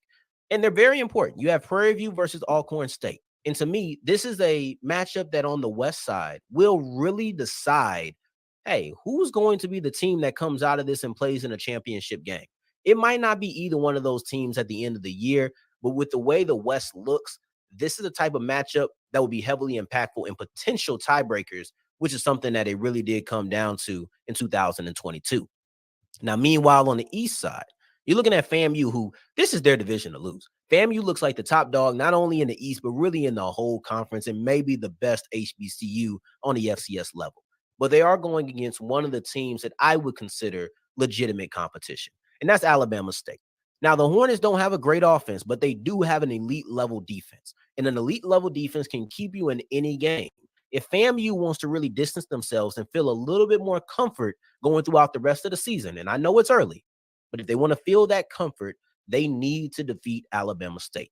Losing this game will make things much harder for them, and it'll be a big feather in the cap of Alabama State and probably the biggest win for Eddie Robinson in his 2-year career as far as a coaching tenure.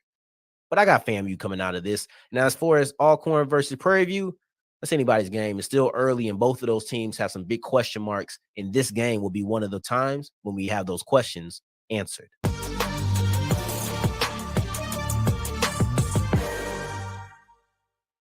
Wow. Daylight come and we want to go home. Drake Toll, Kenton Gibbs, Alex Dono, Locked On College Football Kickoff Live. That was Conference Confidential. One of the things that I heard from the super good-looking Big 12 guy is that Cincinnati's going to upset Oklahoma.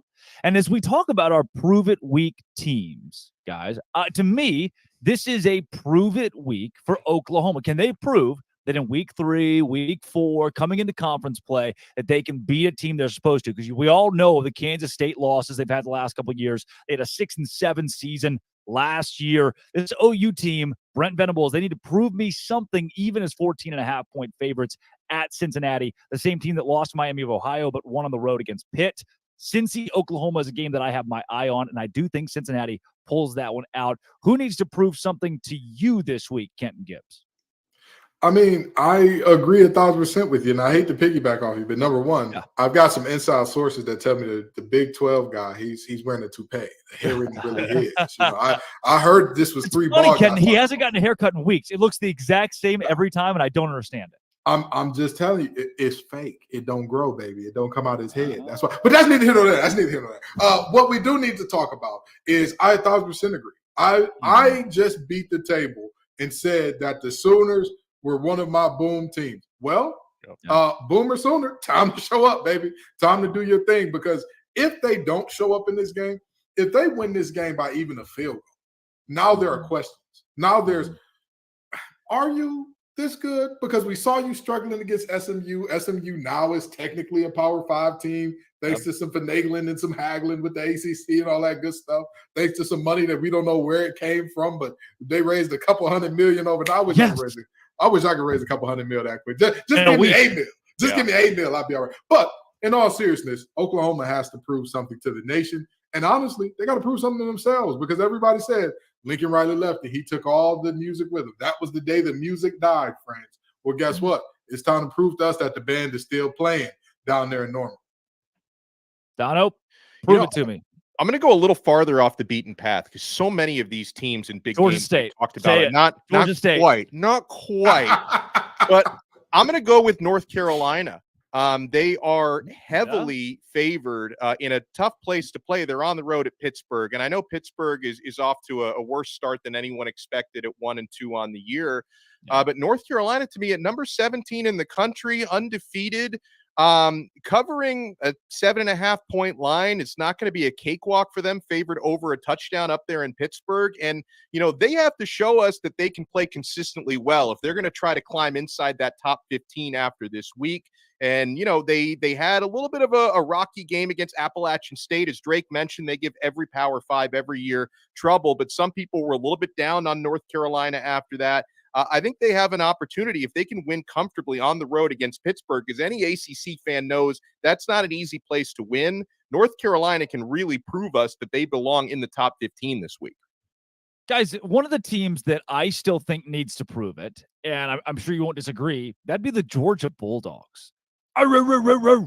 You think, right? This has got to be the week they play a good team. This has got to be the week they have a big matchup, because they've been double-digit favorites, 20-plus favorites every week, even against South Carolina.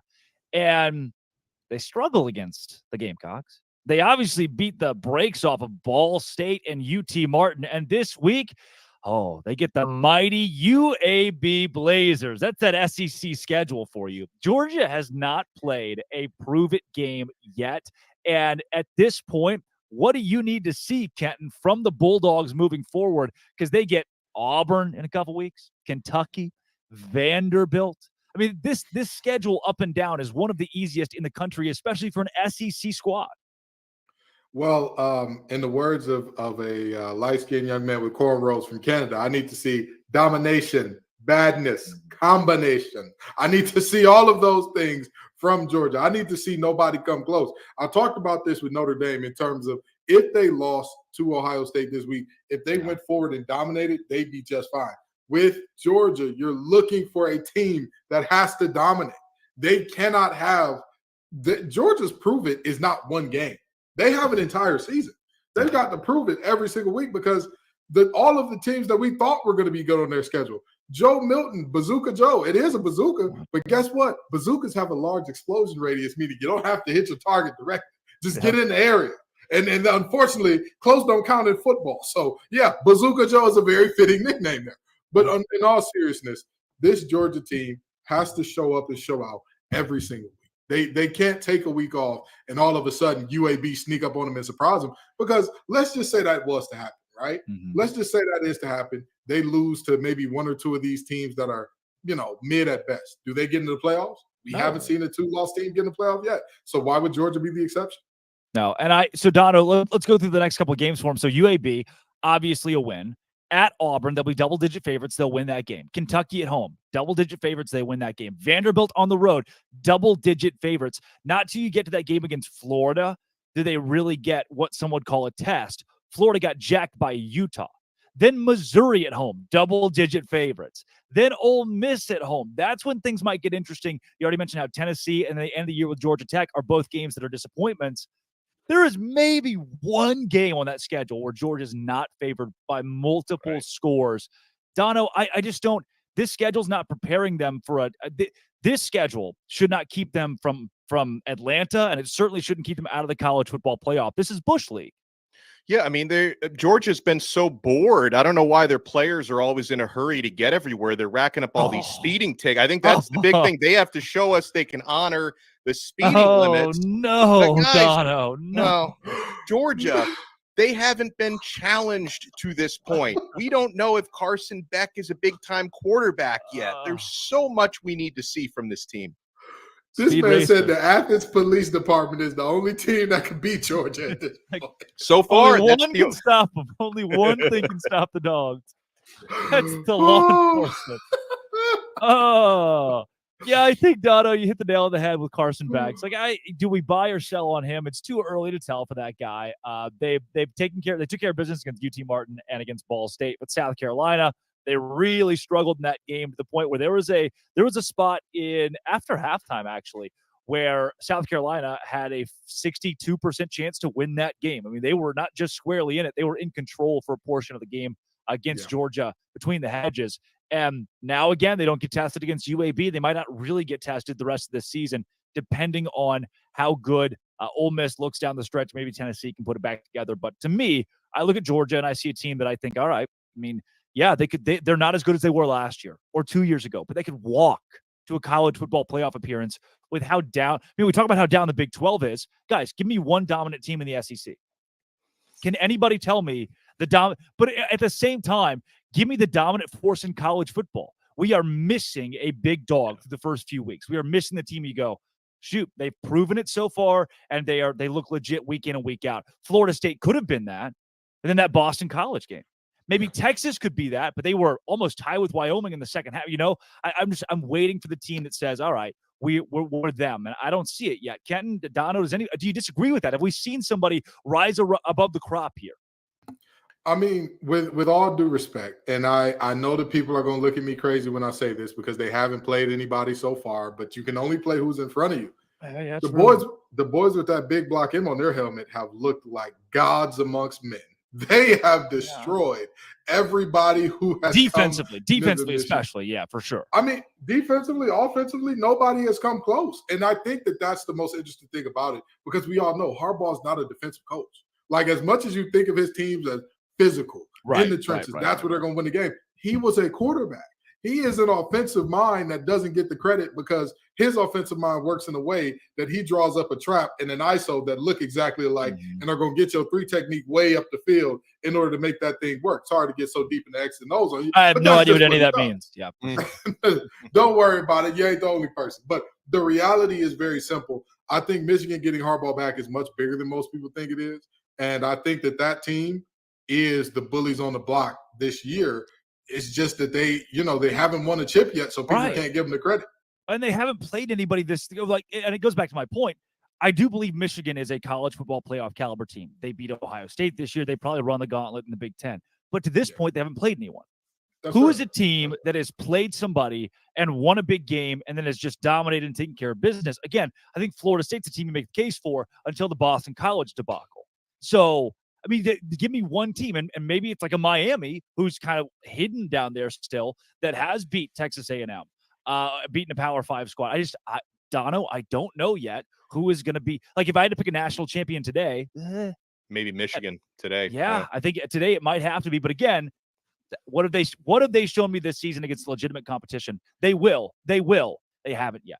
I think it's made these first 3+ weeks a lot more fun, right? Because so many years we go into it knowing like, hey, a lot of years you can predict your top 4 before the Alabama, season even starts. Clemson, Ohio State. But this year it's like good luck. And I also think it's, and obviously, the super conferences haven't been consummated yet, but with all this talk about conference realignment and super conferences, it's great to see like that the SEC hasn't been looking that great so far. But it's just interesting, right? For the college football storylines, and the ACC has looked a lot better than expected. And a lot of folks think they're kind of being left behind in the super conference race. So I'll enjoy it while I can, because are we going to be having the same conversation 4 or 5 weeks from now? Probably not. I think we're going to have a better idea who the superpowers are. But for right now, I'm enjoying it.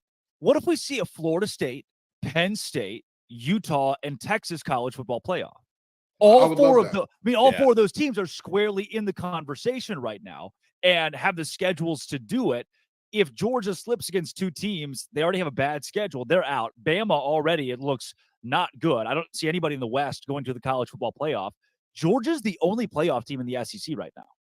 And if they slip up somewhere, it's got to be somebody else who hasn't been a perennial. Clemson's down. Ohio State, to me, is down. We could see 4 teams who are not used to being in this position being in the playoff at the end of the year. Penn State leading the way, like you mentioned, Kenton. Obviously, Michigan right there as well. But there's a legitimate chance to get some new names, some new bloods in the new era of college football competing for a national championship, which I think would be great for the game. Kenton, I see you're chopping the bit with something here. Wouldn't that be so zany for the last year or 4? Wouldn't that be? I remember when the playoff first started and everybody said, look at the FCS playoff. It's North Dakota State every year. That's who wins it every year. If you do it in the Power 5, you'll get the same thing. Bama every year. Bama. Now look at them. They can't even find a quarterback. They can't find somebody to go throw it and hand it off. Well, what a great time it is to be a college football fan. Again, when you think that things are at their most boring, if you truly look around the college football landscape, there is beauty all around you. There's excitement all around you. There is storylines all around you. Miami's got an 8th-year tight end, an 8th-year guy that still wants to seek a 9th year. Yeah, he's applying for a 9th year. Hey. What are we doing here? Every damn punter in college football is like 32 and from Australia. Everywhere, like it's not even rare anymore. They're all that way. And let me tell you something. We got more Aussie punters than anybody could have ever imagined. Yes. A rugby game doesn't see as many Australians punting that thing as we've got in college football now. But it's the nature of the beast. It's fun. It's exciting. Look at how many matchups we're getting where quarterbacks are going to their old teams. You got Brennan Armstrong headed to Virginia tonight. You've got Phil Dracovic, who I believe Pitt plays Boston College this year. I could be wrong there. But you've got multiple quarterbacks. Cade McNamara in Michigan. You've got multiple quarterbacks that are going back to their old spot thanks to how the transfer portal works out. You've got DJU up there in Oregon State. Was he not the problem or what? It's so many great storylines. And so if you want to ignore that because there is not a top dog, you're missing out. The loss is all yours, brother, because there's a lot of great football going on right now. And we haven't even – there are more viewers than ever. Deion is certainly a big part to thank for that. And again, Kenton, you missed one that's huge. For Washington State and Oregon State, they're playing for the Pac-12 championship, the Pac-2 championship this weekend right now. And so that's added a different filament to this as well, where we see a new era of college football that is yet to begin. We know it's coming, but it's yet to begin. It's our last year of seeing the game as it has been for the last couple of decades. And speaking of the new era, they're talking about potential relegation between the Mountain West and the Pac-12 or the teams that are left. You know what I mean? In the words of Tupac Shakur, all eyes on me, because there's going to be a lot of eyes on potential relegation, especially with super conferences forming, where all of a sudden you get a tier 1, tier 2 thing, or you get the group of 5 becoming the tier 2 where y'all can bump up. You win, you get in the playoff, you could bump up, worst team bump down. How would that affect college football? There's so many exciting storylines going on that, again, if you're saying to yourself, well, Deshaun Watson ain't walking through that door, so this ain't as fun. We don't got a Jameis Winston and Kelvin Benjamin, so it's not as fun. Well, we don't. If you're saying that to yourself, you're wasting your own time. That's on you. Every year is not going to have a Reggie Bush and a Matt Leinart. That's not going to happen every year. Enjoy what we've got while we got it, because this is a special time in college football. 100%. Guys, we definitely have to get into one of the wildest parts of the game every week. That's the coaches that could very well get fired any given week. But first, Dono. Well, first, you got to get in on the action at FanDuel, my friend. Snap into NFL season with FanDuel, America's #1 sportsbook. So many college games, great games on the slate as well. And right now, new customers get $200 in bonus bets guaranteed when you place a $5 bet. That's $200 in bonus bets, win or lose, when you place that $5 bet. So if you've been thinking about joining FanDuel, you hear us talk about them every week, there's no better time to get in on the action than right now. The app is so easy to use. There's a wide range of betting options, including spreads, player props, which are so much fun, over-unders, and more. So visit FanDuel.com/lockedon and kick off the NFL season. FanDuel, official partner of the NFL.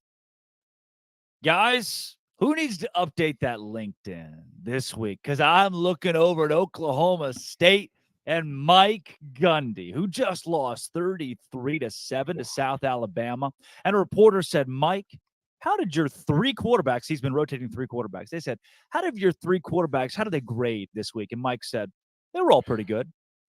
33-7 to South Alabama. Mike Gundy has waved the white flag. He's given up, and he's ready to go. That LinkedIn is not only being brushed up, he has completely revamped that thing. Mike Gundy is my hottest seat this week. Dono.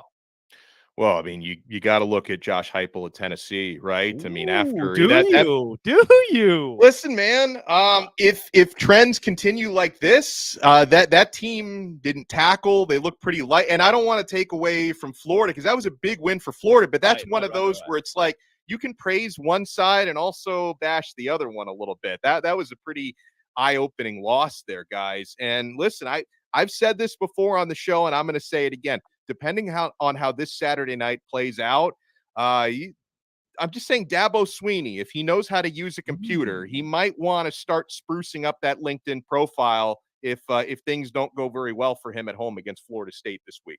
Well, if he does, and Kenton, I don't mean to interject too much before you roll in for yours. If he does, Baylor might be calling. What a cultural fit between Dabo Swinney and the Baylor. But he could go there, doesn't have to worry about NIL, doesn't have to worry about the portal. He can go 8-4 every season, 7-5 if he really feels crazy, and live out the rest of his career at the private Christian university. I'm not sure that Baylor will fire Dave Aranda at the end of this year, but oh my gosh, you get 8 home games and go like 3-9, which is what they're on track to do, then that's going to go very poorly with the administration.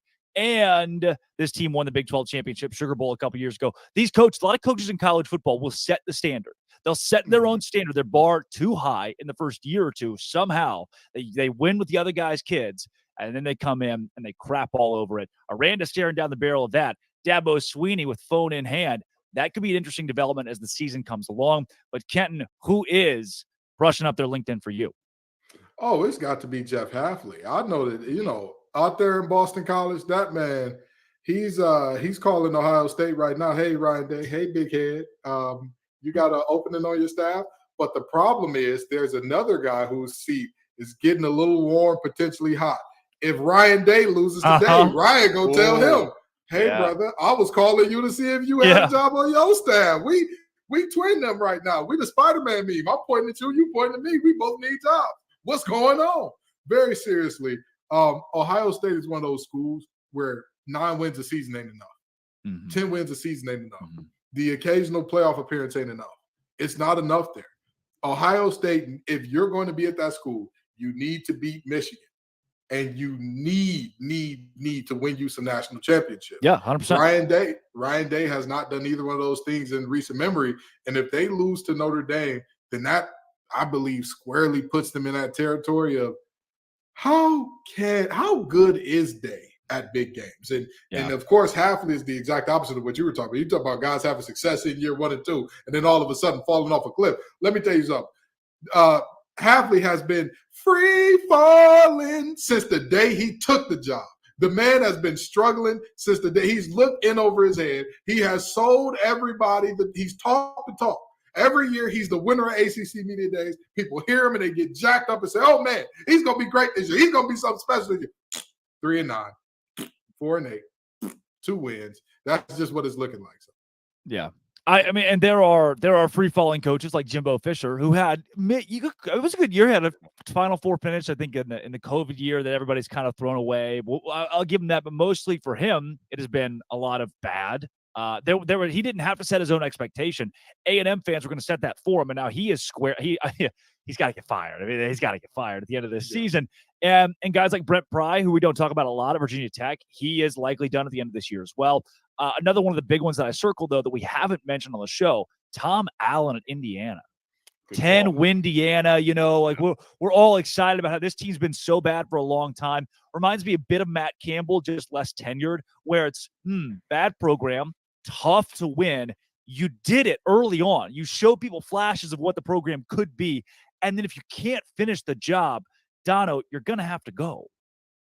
Yeah, no, it's tough. And I'm glad that, you guys brought up a couple of others like Hafley. It's like at the same time, I don't know what the expectations really are there with the way things have been going at Boston College. But then at the same time, it's like all those boneheaded penalties at some point that reflects on coaching. And like if they'd committed a few less penalties, they might have just upset Florida State last week. It's like the state of things there. Yeah. So it's crazy.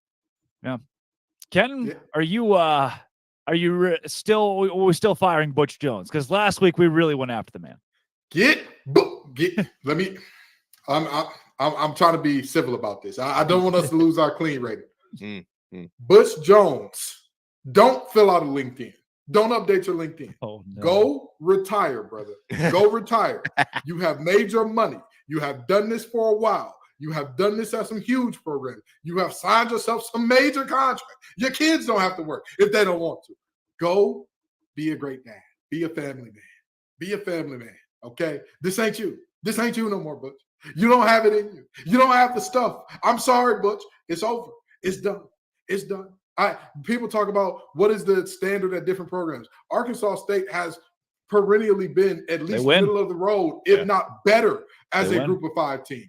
And you got there and getting blown out so bad, you're crying on the sideline. Brother, I'm all for supporting people's mental health. I'm all for understanding these athletes and coaches as whole human beings.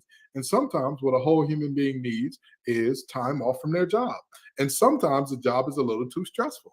And this job is a little too stressful for Butch. So Butch, go home. Go sit on your porch. Get the little rocking swing and all that. Sit with your old lady. Pour some Arnold Palmers up. Have yourself a good time. Do a little analyst work. You know what I mean? Yes. I promise you. Those are the best jobs. Call.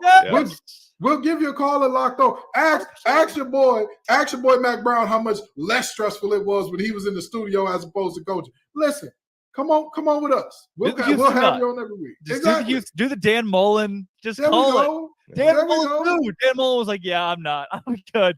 I'm good." Like South Alabama calls Dan Mullen. He's like, "I'm just going to be an analyst. I'm not going to." I'm good where I'm at. Know yourself. Know yourself, Butch Jones. Exactly. Know yourself. Be a cruise ship captain. Do something fun. Exactly. Speaking of fun, guys, one of my, I think maybe the most fun segment, one of my favorite segments. Both of us were remote for this one too, so it made it very interesting. And it's that time of the week. Our main man, the grand poba of Locked On, our Locked On College president. We run the biggest stories with Zach Blackerby on the Blackerby Blitz.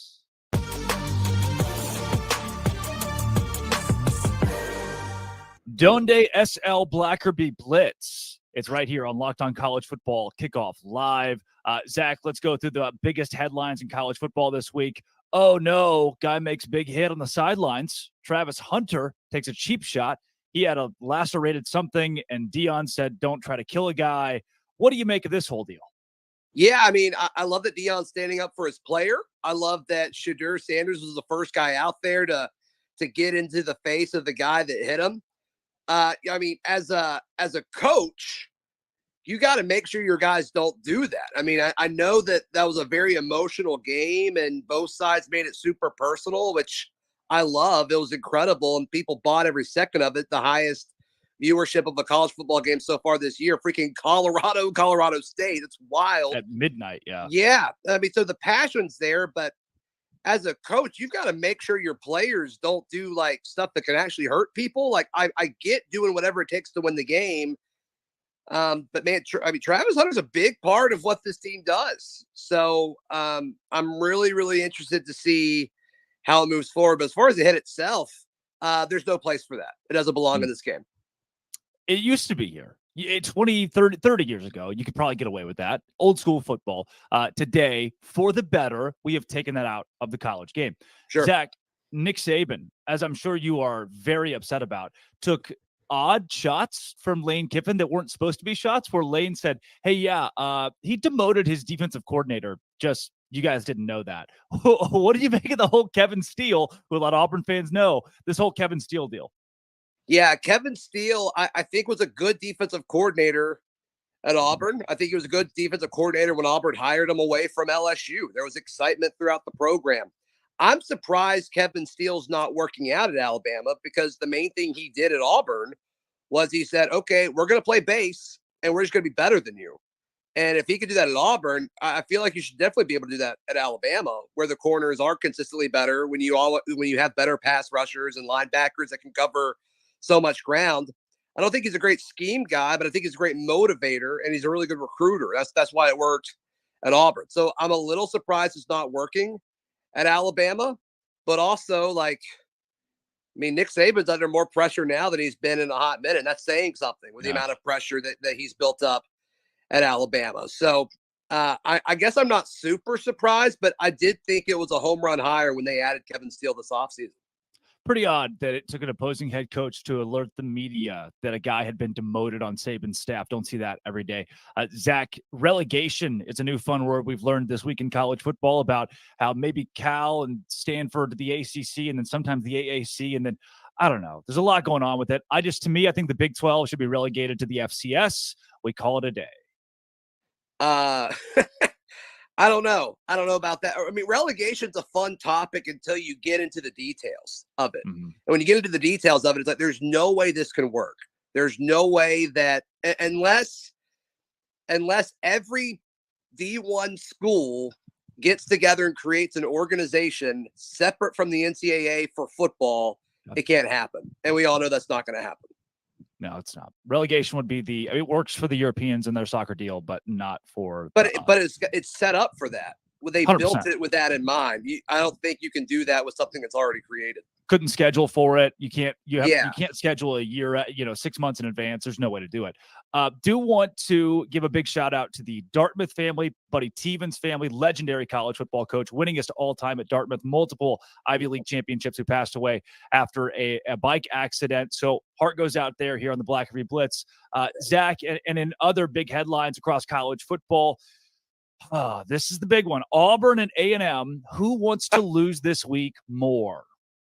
Yeah, hopefully A&M wants to lose more as I cover Auburn. But no, we're going to learn a lot about the SEC West. I mean, the SEC West traditionally is the best division in college football. And with Alabama and Ole Miss playing and Auburn and Texas A&M playing, we're going to learn a lot about the division that's not the best division in football this year. I don't think.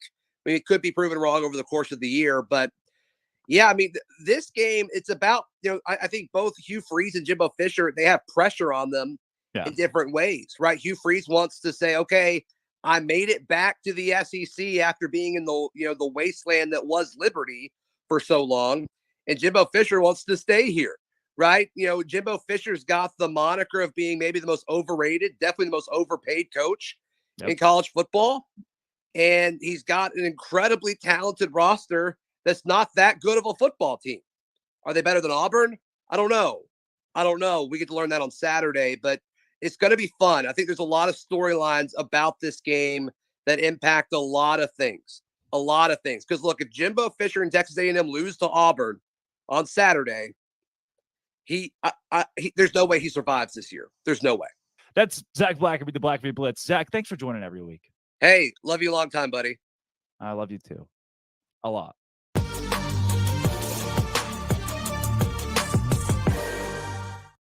You guys weren't supposed to see that last part, but I'm glad the editors kept it in there.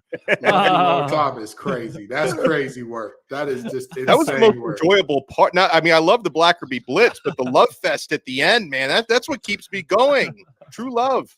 He's a good boss. My innocent eyes cannot see that again in good faith. But proceed, Drake. Proceed. Dono. Okay, we're talking DoorDash, I guess. I'm so happy that we've partnered with, you know what? I have a love fest with DoorDash. If you love the convenience of getting what you want right to your door, with DoorDash grocery delivery, you can stock up for the week or order last minute cravings conveniently. That's usually my go-to. You've trusted DoorDash to deliver your restaurant favorites, and now you can also get we're not supposed to be a DoorDash. I don't even know what we're doing here, but I want to talk about DoorDash anyway. You can find the best in your neighborhood and support your local economy with each and every order you make. Get 50% off your first DoorDash order up to a $20 value when you use code LOCKEDONCOLLEGE at checkout. Limited time offer, terms apply. That's 50% off up to $20, no minimum subtotal, and zero delivery fees on your first order when you download the DoorDash app in the App Store and enter code LOCKEDONCOLLEGE. Don't forget, that's code LOCKEDONCOLLEGE for 50% off your first order with DoorDash. Oh, nicely done, guys. We've hijacked the show today. The editor is going to be so happy in post. Look, as long as we're all having fun, right? We're getting fired. In the words of Beyonce, kill the light, somebody getting fired. It's nice working with you guys. I've enjoyed it. Let's at least... For the producers, it's personal. This is personal for them. It's been an honor playing with you, gentlemen. Oh, guys, this week we don't have locked on bets because here's what happened. They won. They finally won a bet on our show, and they hung it up. They know when to leave the blackjack table. You know, you got to know when to hold them, know when to fold them, and they have folded this week. Though I hear they were very high on Georgia State last night. Those guys were. And they covered, so right? They did cover the blocked out. They got that one right. Too bad it wasn't on the show for them to count. But we will give ours here, our best bets of this week. Dono, give me your A1. What is your level 18 lock on College Football Kickoff Live? Oh, I try to dig deep for these guys. And one of the big things that I look for as someone who not only enjoys playing the spreads, I like to check weather reports. Okay. Now, this one was an obvious one for me because I cover Miami. Miami's going to be playing tomorrow afternoon in Philadelphia at the Link against Temple. They're going to be having like a tropical cyclone that's going through. So assuming the game actually starts as scheduled and they're playing through potential torrential downpour at 3:30 p.m. Eastern time on Saturday, I'm looking at the over-under 46.5 between Miami and Temple, which was 50 as recently as yesterday, which means the sharps are going way in on the under. I'm still comfortable taking under 46.5 just based on how the weather's going to be, because that's going to affect yards after catch for both teams. That may affect catching footballs. It's going to be a run-heavy day, I would imagine. And with those new clock rules, that's just going to give less time to score more points. So I'm going to go under 46.5 Miami and Temple. The real KG, what say you? I'm going to make this easy because me and Donald both being a little lazy this week. We go with games that we are covering, that our teams are playing in. I'm going to take NC State over Virginia. I believe the line is 9.5 right now. Let me give you a fun fact about Virginia. Under Tony Elliott, their average score when playing a Power 5 opponent is 31-15 their opponent. 6 of their last 10 games. Have we talked about him getting fired, by the way? Here's the thing. With everything that happened with the tragedy and all that, I think that bought him another year, whether Virginia fans like it or not, whether we like it or not. You kind of can't. It's a tough situation. And Virginia's known to give coaches very long leashes. For my women basketball fans out there, Tina Thompson was there thinking it up for a hot minute. But that's neither here nor there. The reality is this is a team that is dead last in the ACC in total offense, dead last in the ACC in total defense. And somehow an NC State team that, while they have their flaws, is in the upper half of the conference, is only expected to beat them by 10? I think not. I think that this one, NC State handily covers that. And that is my level 18 lock, baby. All right. I got a couple of them here. I am privy to FanDuel. It's my favorite. It's how my Saturdays kind of peeled back the curtains. So I do the Baylor football pregame show. And after I do the show, I have about 2 hours between Baylor kickoff, between that and Baylor kickoff. So I go to FanDuel and I do an extensive research on these games. But all through the week I'm doing research, but I'm playing them on Saturdays. And this week I've already circled Florida State -2. Look, guys, we've mentioned. I don't think Florida State wins by double digits, but they definitely win this game. By the way, Drake, sorry to interrupt you, but I'm looking now at Florida State -1.5. So that's closed up even more. Yeah. Yes.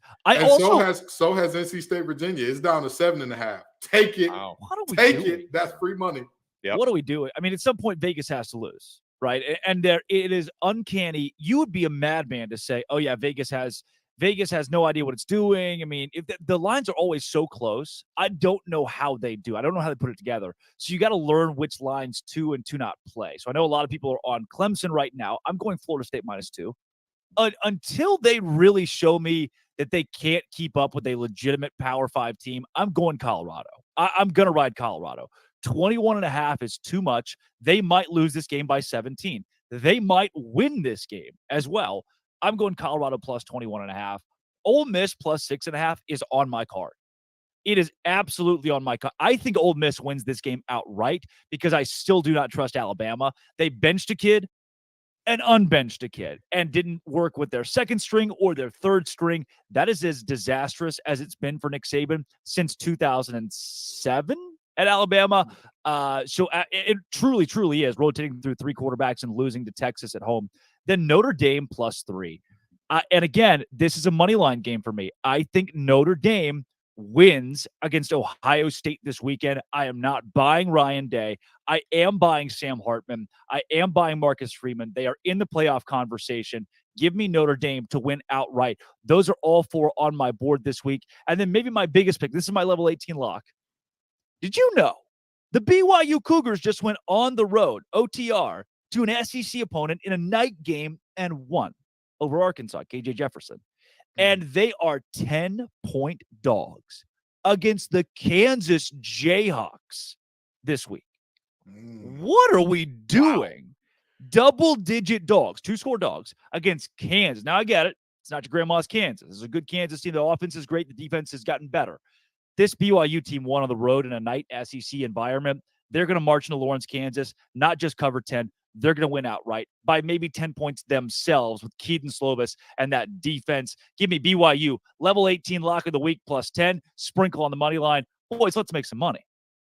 Let's do it. Let's do it. I love the Notre Dame pick as well, by the way. I think they're going to win that game outright. They're going to. Yeah, I think so too. I mean, everything they've shown to this point, and Ohio State has looked just okay with McCord at quarterback. Fellas, before we get ourselves out of here, that word that we've mentioned a couple times this show, but have yet to really unpack is a relegation. Kenton Gibbs, when you think about the Premier League, which I do not watch, where some soccer teams that are good get to go to the next level into a new league the next year, the bad teams go down a level, and then they work out scheduling from there. Is there any way to make this thing work in college football? So here's the thing. I think that this would take a massive effort by multiple teams and parties to make this happen. However, it's the Mountain West and the Pac-12's only hope for national relevance. Yeah. The teams that are still there, it's your sole hope. Who else would really care that much to see Boise State play Air Force? Who else would care that much to see San Diego State play Wyoming? Even Fresno State, like that's a big game. But most years those two teams are good. I'm not watching it. But what does that mean? It's Pac-12 at midnight, right? We're watching that game. We're staying up at 2 a.m. for a non-Deion Sanders game. I beg your pardon. On a Thursday night too, on a school night. Dono's got to take his kid to class. What are we doing here? What are we doing? So with that being said, I don't think that like in a normal circumstance, it's easy to work that out. However, if that's your only draw and play at like, this is our last clean hope. We've seen what these conferences will do when they get desperate. We've seen conferences add teams that don't make sense because it's like, this is all we've got. This is all we've got to do. This is all that our hands can play. And I think that relegation system would make it immensely more interesting over there, regardless of who's playing. Because now you're not just playing, we're not just talking Fresno State versus San Diego State for who's going to win the conference championship. We're potentially looking at Wyoming and not BYU, Wyoming and who's a bad team out of the Mountain West? Help me out here. Oh, wow. Nevada. Wyoming and Nevada or UNLV Nevada for who gets put into that second tier. Now we're talking. Now, even though that game is not going to be enjoyable to watch, you want to watch it because somebody's going to get relegated and somebody's probably going to get fired because of their relegation. Yeah, Dono, you same wavelength here? Yeah, I mean, I'm actually a big European soccer fan, and the promotion part of it is great for business. The relegation part of it, though, they need to do some serious study on that because then you're basically telling everyone we're not in as valuable of a conference or brand as we were before. That's why professional American sports, pro sports, they all use a franchise model. There's a reason why they decided not to use the Premier League European soccer model of promotion relegation, because always being guaranteed to be one of 32 in the top tier, it's just better for business. Okay. So that's, you have to weigh the cost benefit analysis of this, guys. And I'm not sure if the novelty of promotion outweighs the financial implications of relegation. So I think they need to put some serious study into this because, again, there's a reason why. And obviously, European soccer has been organized a lot longer than any American sport, but there is a reason why the NFL, NBA, NHL, Major League Baseball do not use a promotion relegation because there is a flip side to that. Relegation being in the second tier is not good for business. Well, to me, it is the idea of student athletes, mental health, student athletes. 1 year you're in X conference, the next year you're in X conference. How do you recruit with that? And on the other side of things, how do you plan travel? College football can't plan travel. I didn't even thought of that. Great point. 7 months out. And now we're in a completely different conference playing a ton of different teams. And what do we do if football wins? Football belongs in the Pac-12, but cross country doesn't belong in the Pac-12.